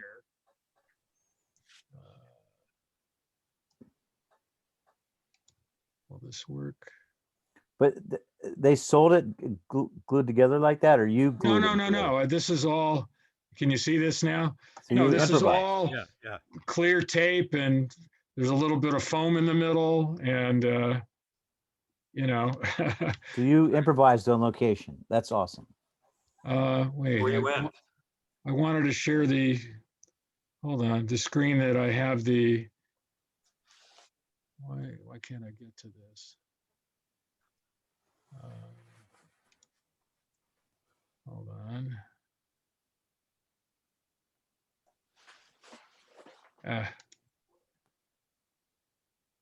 What is going on? Sorry about that. Hold on. Can you see this? Let's see. You might need to unshare your screen, then reshare it with the other window. Are you seeing just the stereo pair now? No, we see the camera. We see the camera. Oh, hold on. Let me stop and start again. Sorry about that. No worries. That's pretty cool, Dave. Well, because I'm having trouble getting to the next picture, this is the There. parallel. There we go. Ah, there we go. Okay. And for those of you that have a viewer or can free view or make Wow. it small enough, if you want to Oh, hold yeah. on a second, I also made a cross-light. So that was one of the best ones and the only one I could find. That's not bad at all. Winner. Yeah, well, on the previous inner tubing thing, when we were doing 2-finger, there were a couple of shots where the moving water actually was stopped, you know, where we actually got sync. But when you're doing 2-finger sync, it's really hit and miss. Yeah. Close. Yeah. So let's see if this will go, maybe it'll go to the next page. All right. For those of you that want cross-eye viewing, this is one of each, a parallel or cross-eyed. And that's the end of my show and tell. Very good. Works great. Okay. That's awesome, David. I'm glad All you right. put the energy into scanning it and sharing your screen because Yeah, but it was just fun building the camera, and I saved it as a souvenir from that trip. Wonderful. Thank you so much. We have 3 people that wanted to share that I can see so far. I'll check. And we have Eric Kurland, Barry, and Dave DB. So, Eric, you're the next on the list. Okay, great. So, many of you knew Sheldon Aronowitz. Sadly, we lost Sheldon last year. Sheldon spent many years collecting Viewmaster items, and a lot of the items from his collection are being made available on eBay now for other collectors. So there's an item that I recently won in one of the auctions. It's a Viewmaster personal reel. So it's a one-of-a-kind reel, and the reel itself isn't labeled. There's no indication of what the pictures are. The only thing that kind of identifies this is a little scribble on the sleeve that says Joe E. Brown. Now I'm a fan of Joe E. Brown, the actor, and got the reel and took a look at it. And here, I'll share my screen and show you what was on this reel. Joey Brown has the last line in Some Like It Hot. Yes, he does. And a good one it is. Yeah, well, nobody's perfect. Nobody's perfect. Okay, so I'll show these in side by side so you can see the color. So this was the first image. It seems to be some sort of audience at maybe an awards ceremony. And then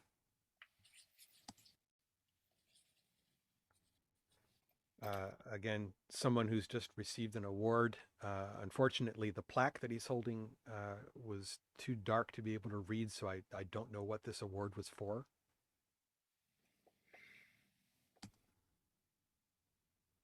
And then people who appear to be at an award banquet.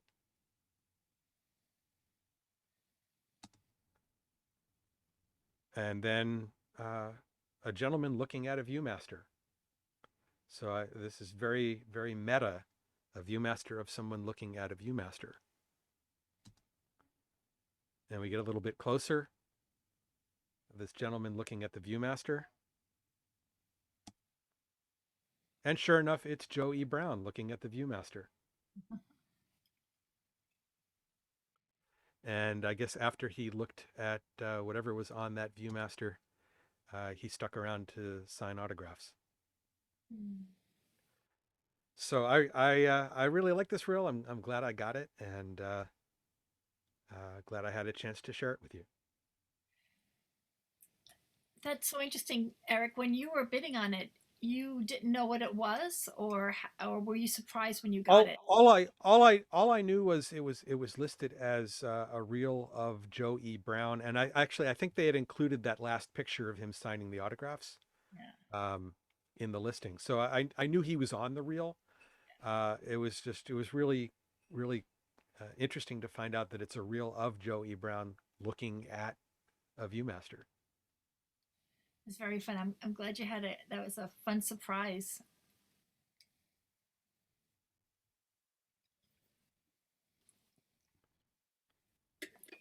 Alrighty. Okay. Next we have Barry. Barry, you have something? Yeah, I'm gonna hopefully we'll make this work. Shoot, I said I want to share a photo, I guess. Allow. Actually, I wanted to do camera. How do I back up? Shoot. Terry, just start your video and it'll turn your camera on. Go to the bottom where you have the button for start video. Okay, hang on a second. Start video, okay. When using this app. Okay. There you go. Okay, okay. Okay, now if I want to share, however, I want to share camera though. Hold on, You let me don't need try to share your camera. No, you don't need to share you don't share your camera. Your camera was already on. Oh, okay, well, hold on a second. We saw you, Barry, so you were sharing your camera, I believe. I think we see Barry Okay, I'm twice. I trying love here. it. This is what I'm trying to show here. No, you that. have to go to you have to go to the start video button again. And Oh shoot, start video. okay, hold on. That'll turn your camera on. Start video. There you There we go. go. Okay, now we can see your camera. Okay, you can see me now. How do I see? I want to try and here. Let's try this. Okay. I can watch it. Turn you. Okay, I can see it on another screen here. It's kind of weird, but I can work with this. This is the new book. I wanted something good to come out of this year, or 2020 that is, and I had a fair amount of time to work. So this is my new book, Macrofan 3D. I've actually got copies of it now. Couple pairs of glasses. The first two-page spreads have got some tutorials. And if here I can, if you want to take a look at a few anaglyph images, you can check them out. I'll hold on a couple of those for a bit. So a couple of short tutorials, and then after that, hold on, I'm getting glare. Try and get rid of that. It's just mainly a book of images. No, I can't do that. No good. Now I've got big anaglyphs. And then there's a right, left, right, 3 set on each page. And then I've got some pages like this, which have right, left, right, and then an anaglyph image on them. These are all macro phantograms. And the book is called Macrofant 3D. So I'm hoping you guys will be interested and buy the book. It's pretty cool. Some of you already have it. So maybe those of you who have it could put a little chat out there. I will put a link into the chat that shows how to get it. And if you use the code 25, the promo code 25, you get one delivered for $25. If you're familiar with my other books, it's similar to Phanograms from Nature, but it's about almost twice as thick. It's many more pages and whatever. So it's pretty cool. So thanks. And do I need to do something to get off of this or what? No. You're good. Cool. Okay. Thank you. Awesome, Barry. Very cool. I like that you included the stereo pairs as well so that you could see everything in full color. Yeah, thanks, Barry. Really like that, Barry. I have some of your other books and I brought them to the classroom, and I have a picture of my students with anaglyph glasses looking at them like all spread out, and the books are large, so it makes an impressive picture. So you already have people in the chat applauding you as well. So congratulations. Oh, thank you. Thank you very much. And I just put into the chat where you can, where to order and use the promo code, whatever. So thank you. Thank you. Thanks, Barry. We have a Dave DB up. Dave, are you still here? Yep, I'm still here. Yeah, and I don't know if this is old news or very interesting, but I recently bought a Samsung phone, and the camera will do depth mapping. It takes a 2D shot with a depth map. And so I played around with it a little bit. And what I did was I took a single shot, not a cha-cha, and using the depth map, I was able to create a stereo pair. And then from the stereo pair, I was able to create 2 depth maps, one for the left, one for the right, and then use those to do tilt focus effect. And so 2 of the images in the contest this week were done that way. Can I share that? Yeah, you should be able to share your screen. If there you go. All right. Yeah, this one. Yeah, I wondered how that was done. That's cool. Yeah, so that was just done with a single shot, no cha-cha. And then inside a stereo photo maker, you can load up that image, and it will separate the two. It'll separate the 2D shot from the depth map, and then with the magic in there, you can create a stereo pair. And then I've always been fascinated by tilt focus photography, so you can do that in stereo photo maker also. So I did it to each side, to the left and the right side, and then put those back together to make another stereo pair with the tilt focus. And then the other one is, where's the batteries? This one.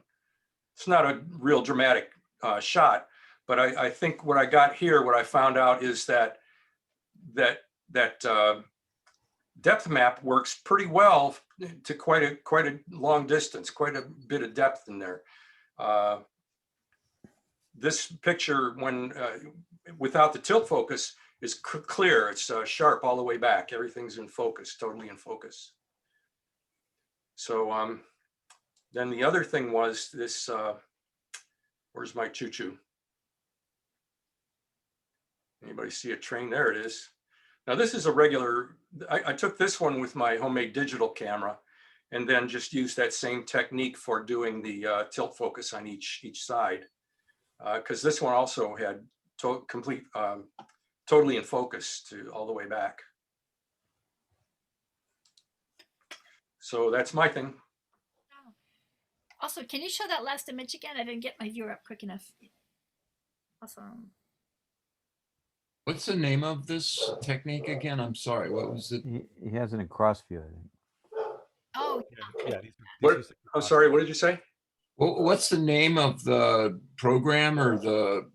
Oh, well, it's an app. A lot of cameras now are able to capture not only the 2D image, the plain flat image, but also they are able to capture depth, and they create a depth map. Maybe I can show something there. Hang on just a second. Dave, do you know, does the Samsung only do it in portrait orientation, or will it also do a depth map in landscape? The orientation is irrelevant. It'll do it. It takes the depth map, and the depth map is not oriented to either way. So this on the left side is the original 2D shot, and then in the middle is the depth map, and then on the right side is the tilt focus effect that I got from that. This actually is the original shot. It's a MAT, M-A-T? MAP, as in Google Map. Oh, okay. Yeah, it maps the depth of the field. I see. Yeah. So I'm really impressed with it. I mean, it's not perfect, obviously. Otherwise, I would have won the contest. And there was no reason that it couldn't be in color, right? Right, no reason. I just decided I liked it better in sepia, especially the battery, because the batteries had those red caps on them. And they gave me a headache. Did you have to edit the depth map near the top of the steering wheel, just to the right of center? No, I didn't. I mean, I could have. I didn't spend a lot of time on this stuff. I did a little bit of editing down in here, not too much, but that's one of the nice things is you take this and knowing what, like I could have taken this shade right here and extended it around here to get a better 3D representation of the oh, you can't see my mouse, can you? Yeah. Yes, we can. Oh, you can. Okay. Is that stereo photo maker? Yeah. Well, right now I'm showing this in another viewer, but this is just I just captured this.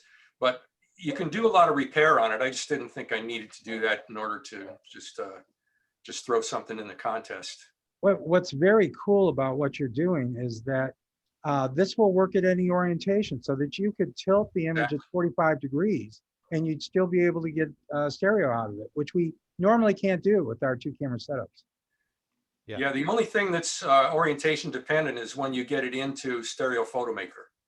Yeah. Before it goes in there, this depth map, it doesn't matter which way I could have put it 90 degrees to this or whatever, it would have worked fine. Very cool. It was a lot of fun. Yeah. That, to me, that seems like that could be a really wonderful workshop. Yeah, okay. Yeah. Well, as a matter of fact, let me show one more thing that might be. This is the train. And again, I started off with just a stereo pair and created a left and right depth map. Now this one I did do some editing on it to get this area up in the front here to really come forward. And I cleaned this thing up a little bit, but kind of a rough looking depth map really doesn't affect the final image very much. So I didn't spend a lot of time on it. Very cool. Wonderful. Thank you. Okay. Which model phone do you have? Oh, you're muted. Oh, okay. Samsung Galaxy A71. The newer iPhones all do it. And as a matter of fact, the newest iPhone does it with LiDAR. The Samsung and the other ones, the older iPhones, use a field of infrared dots. And I don't know exactly how it assesses the depth from that, but it sends out a pattern of infrared dots, 30,000 dots, it said. And then it captures the depth information from that. But the newest iPhone actually uses LiDAR. So you're using some kind of Samsung app to get the depth map, is that correct? Nope, it's the picture just the way it comes out of the camera. Oh, And okay. then the only app that I use, the only software is Stereo Photomaker. Okay. But you have to use portrait mode. That's on the iPhone. Yeah, except on Samsung they call it live focus, the same thing as portrait mode. And I guess it's going to be supported with the Looking Glass portrait viewer. It'll take the images right from the Samsung straight into the portrait. Yeah, you can also upload the photo with the depth map to Facebook, and Right. Facebook will automatically format it into the Facebook 3D. Awesome. The next 3 people up we have is Levon, then Chris Cassidy, and then Jim Lowe. Levon, would you like to share something? Sure. I have a few things, but I'll keep it to one maybe or two. I don't know. So let's see. Can you see anything? I don't. A little small to read. Huh? It's not working, huh? Let me try this again. We can see it, but it's a very long, wide but short window. Okay. Let me try it one more time. Oh, I see what I got to do. Okay. Oh, there it is. Okay. So, in 2014, I met Brian May. Let's see if I can make these bigger. Yeah, there we go. Can you see that? Yeah. So I met him, and he turned me on to the Diableries, and I started collecting those. Well, actually, I started collecting them earlier than that, but he inspired me to get into it a lot more. And I was able to find the last Diablerie that he was looking for in his book, and that was this one here. And I have almost the whole collection now of everything in the book. And this was the last one that he was looking for, and I found it. And then he got really excited about that. I was I wasn't sure I had discovered it until I contacted Dennis, and I asked him because it was mislabeled in the old book, and it had a big question mark. I don't know if you saw that, and it was completely mislabeled, and I thought this, I don't know what this is, but it matches the number. And then I contacted him and he almost flipped out on me. You know, he was so excited. So, so they ended up finding that, and then they published the new book. So that was, Yeah, thanks to you, they've been able to publish a second edition that's complete. What's that? I didn't hear you. I said, thanks to you, they've been able to publish the second edition that has it complete. Yeah, right. So he sent me a book. He sent me a, he sent me a book with it. You know, they all autographed it and everything, and the big thank you on it and everything. It was kind of fun. Yeah, we got that. Levon, can I ask you a question about this image? Sure. Is this like, I'm assuming it's like a set of like, maybe that's like a foot or 2 feet high, and those are all miniature things? Yeah. They have, there's a picture of it in here in the book. It's actually, the pieces are probably about 1 foot, a little bit smaller than 1 foot. Yeah. They're sculptures. I don't know if they, It looks like they lit it with diffused lighting from above, like a typical late 1800s portrait studio. I believe so. I mean, here's a, can you see this okay? There's a picture of one of the pieces, and oh, okay. You see that? Yeah. Okay. It gives you an idea of the size. You know, the characters are that size. Levon, do you have a scan of it backlit? Oh, the backup? Oh, the back of it? Like light coming through? No, light coming through. Yeah. Yeah, and no, I don't have a scan of it. I just, it's not that, it's not as interesting. Okay.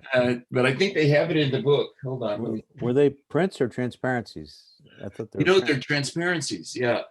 When you look at them in the book, you'll see that they're, they have. The Diableries are printed on a very thin, I believe it's an albumin paper.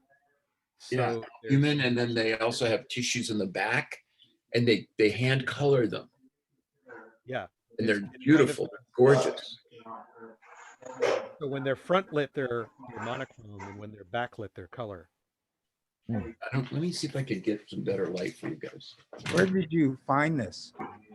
Well, I've been collecting them, and the dealers know that I collect them, so they contact me, and they just, you know, they're like, here's a sucker, you know. But this is, you know, without it, and then this is with it. The looking through the screen. Can you see that okay? If you turn off your screen share, we can make the book big for everyone. Oh, okay. Yeah, that's a good idea. And then I can put myself, let me see what I call it, pin video. Yeah, there we go. Yeah, I can spotlight you. There you go. So this would be, for example, you see the difference between the, let me see if I can find the one that, no, because see the F series, he doesn't, he just uses the one side. He didn't do full pages for them. Yeah, he didn't, so it's not as interesting. But yeah, there's some that are just really fantastic. I mean, you have to see them in person because they're so spectacular. Yeah, I think you came by 3D Space when I had the Diableries on display, didn't you? Yeah, I did. And we went to the museum together. Remember we went to LACMA? Over to LACMA, yeah. Yeah, that was cool. So that was that. I mean, that's, so I've collected about, I don't know, there's maybe close to 200 of them in terms of the overall, you know, however many we have. So you got any other questions for that one? Because I got some other stuff real quick I want to show you guys. Oh, I think that's awesome. It's also pretty impressive that you got Brian May's attention and got him really excited about your findings. So that must have been a really fulfilling exchange. So thank you for bringing that. It was pretty well. Levon, are you okay if we look at Chris and Jim's? Yes, go ahead, because I know it's getting late. There was, one thing, just as long as you have some interesting people, and I want to throw this out really fast, and I wanted to show this. I've seen this thing, and I was wondering if any of you knew what the structure was designed for. I've been thinking it's some kind of a way to view the the transparency slides, stereo slides, but I can't figure out what it looks like. It might have been something that was put over here, but why would they make it so elaborate? I don't know. And I've seen only 2 of these. I've never, To hold the diffusion anybody material. know Yeah, that's what I was thinking. Maybe it has to do with the diffuser. like a diffusion? Yeah. I don't know. Anyway, if any of you know about it, I'd be happy to find out. You sure they didn't leave that behind at the Capitol after after they invaded? Yeah, right. Yeah, That was a treat. Thank you so much. thank you. Chris Cassidy, are you ready to go? You still here? Okay, Chris. Chris may not be in the meeting at the It moment. looks like Chris has left. Okay. Oh, he was there just a while ago. Okay. So we have Jim Lowe.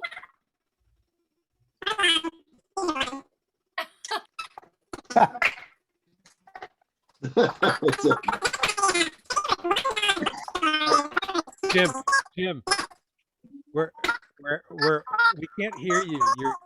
Your audio's breaking up. Do you have a helium filter turned on? Yeah, that's awesome.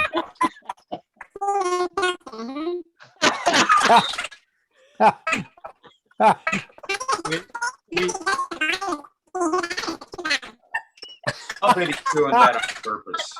Hey, Jim, I think you need to try. We can't hear you. You're coming through all digitized. I think you might need to disconnect and reconnect again.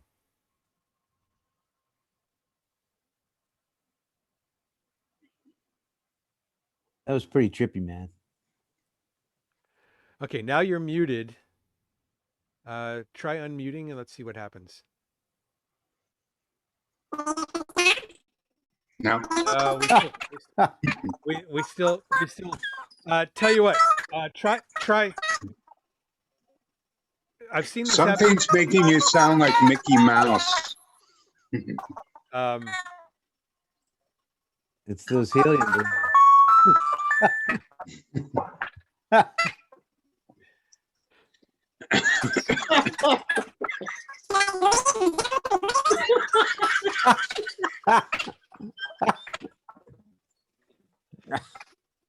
No, we Zoom ought to make that an app. Okay, well, we'll take a look at what you have.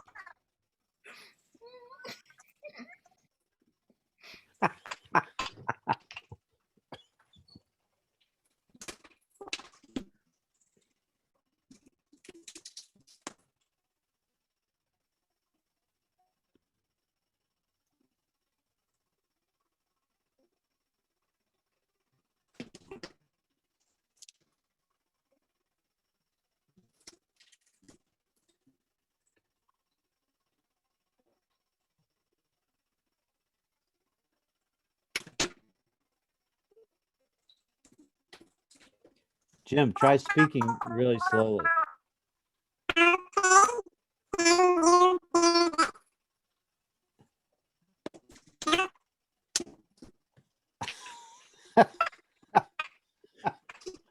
Did you find this on Amazon? Just thumbs up or thumbs down?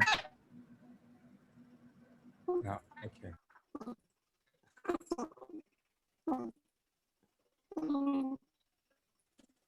Is there something in your audio?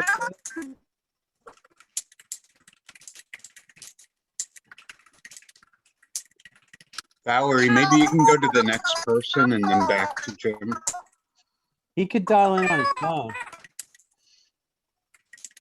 He can dial in on the phone and we'll have separate audio. Ah, here we go. This was a book I found at the dollar bookstore. Great deal for $1.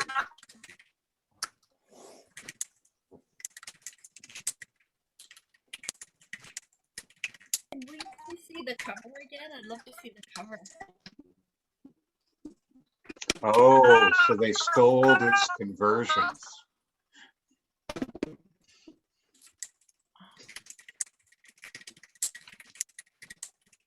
Never played charades at a Zoom meeting before. Yeah.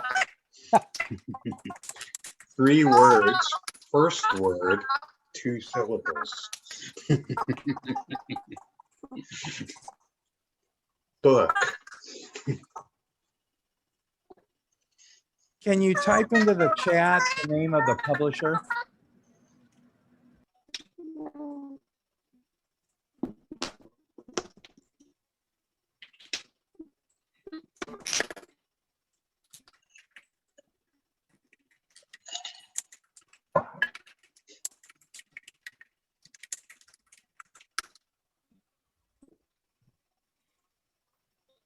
Thank you.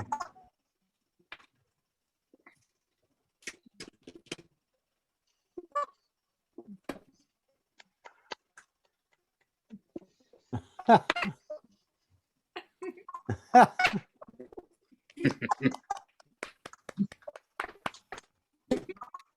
done. Awesome. Oh, It was helium. did I miss anybody that wanted to present? I know Levon had another item that he wanted to show, but did I miss anybody? It doesn't look like Chris has come back. Well, I did want to make a quick announcement about 3D Con. 3D Con will not be in New Mexico this year. It was called off, so we'll be having a virtual one again, probably the first week of August, just to let everybody know. We may have it in New Mexico in a couple years. Questions? Thank you. I guess I have to say that I really enjoyed participating with the other virtual, the last virtual convention that we had. I just look forward to seeing everybody and interacting and the inventive spaces that they created. So for me, it was just a really great week. Could I ask a quick question? Yeah. I don't know. Before Ray Zone passed away, I was able to spend some time with him, and he wanted to write the introduction to my books. And I also. What book is that? It's Scopophilia. It's a series of nudes about how men look at women and how women present themselves to men and themselves, other women. And he really loved the work, and he wanted to write an introduction to it, but he passed away before. I spent some time with him. We had lunch a few times, and I was actually encouraged. That was at the time when I got my eyes. I got cataracts in my eyes, and I had my cataracts fixed, and he was really concerned about it because he wanted to do the same thing. And so I influenced him to go ahead and get the surgery done. But really, what I want to ask you is, I don't know. There's a lot of I've collected some of his work. And I don't know how, if it's around or not. I don't know much about it. I mean, he's got a lot of pictures of famous people. And so I'm just curious if anybody knows if he's got any work around, because it's kind of, I think it could be interesting for some people to look at and see what they are. And this is like him. But I got a few stacks of his stuff. So, any comments? Is it something that's around, or is it something that is really unique? Seems unique. I don't know. Yeah, I've I don't know. I He would, he did a lot of stereo cards towards the end. Yeah. yeah, Yeah, he's very into doing the APEC and some of the other exchanges. Well, but the cards whatever, weren't published. whatever They- you they have, were- and they were- he Yeah. made more than one, but he certainly didn't make large quantities of anything. So, Yeah, yeah. you Except know, comic it could be books. one of a kind. They could be two of a kind or three of a kind. Who knows? Yeah. So you're saying that they did publish something, or no? There's no publication. Not the not a- stereo cards. Not in No. stereo cards. Okay. Eric, do you know who has his stuff that he created? Do I know who has this I stuff? was asking Eric. Yeah, most of the material that Ray created is still together with his son Johnny. I think that's his son, isn't it? He calls it his eyeballs, his eyeball collection. I don't know, but he makes some mean fried chicken. He does. Yeah, Johnny does. yeah. Johnny Ray Zone makes the best fried chicken you will ever eat. And you want to know, he's so famous now that even Postmates is doing a national campaign with his giant chicken sandwich to advertise him on Facebook. Really? Yeah, Is that might be his son too, right? No? I don't know. I can't tell. Yeah, okay. Well, I just wanted to share that, guys, with you guys, and if anybody wants Cool. to look at some of these, I'm quite willing to share them, you know. Yeah. That's Thank actually you. really nice, Levon, that you brought that up and to Yeah. make the group aware that you have that. I know a few months ago I mentioned to Eric that I'd love to see one of Ray Zone's films that he did, and so that's kind of like in the future. I think it's called Slow Mirror. No, that's Slow Yep. Glass, and that's on YouTube. That's easy to find. But I like seeing it. Yeah, with we'll be doing a look at some of Ray's work at a future club meeting. Yeah. So it's nice to know where the resources are, and so we can, pull from his life and his art to, just experience his 3D. All right, so, I'm always willing to share. And thank you for doing it. All right. Can you hear me now? Oh. Is that Jim? Oh, it's still pretty bad. There's a little more. Was there anybody else doing the stuff, you're- Valerie? Blowing out the microphone. Valerie, Um, do you have anyone else doing show and tell? I believe that's the end of the list, unless I missed somebody. If I missed somebody, can you please, maybe you can speak up verbally? I think what we're gonna do then is just close the formal part of the meeting off now. And if anybody wants to just hang around and talk. Just I'm- want to test my microphone. Eric, how long can you hang around? I'm gonna have to go. I'm gonna have to go soon, but it's about 9 minutes till 10 p.m. Yeah, we gotta end this thing, so. We should probably call it a night. Yep. Yeah. So, room's like I still not said closed. earlier, if anybody wants to be involved in planning, we will have a board meeting. We're looking for more people to attend the board meeting with ideas on how to make the meetings more interesting. Can somebody pin me? Let me, Yeah, let me, there you go. So yeah. So Jim, anyways, if anybody wants to go to the board meeting, contact me. It's basically at this address on the second Tuesday of the month. So it's less formal than this. Is it clothing optional? No, It's clothing required. Abe. no. It is could be not for you, Abe. clothing Optional. For you, Abe, it is. It is clothing required. Sorry, guys. Although you don't have to wear shoes. Yeah. Yeah, and you don't have to drive either.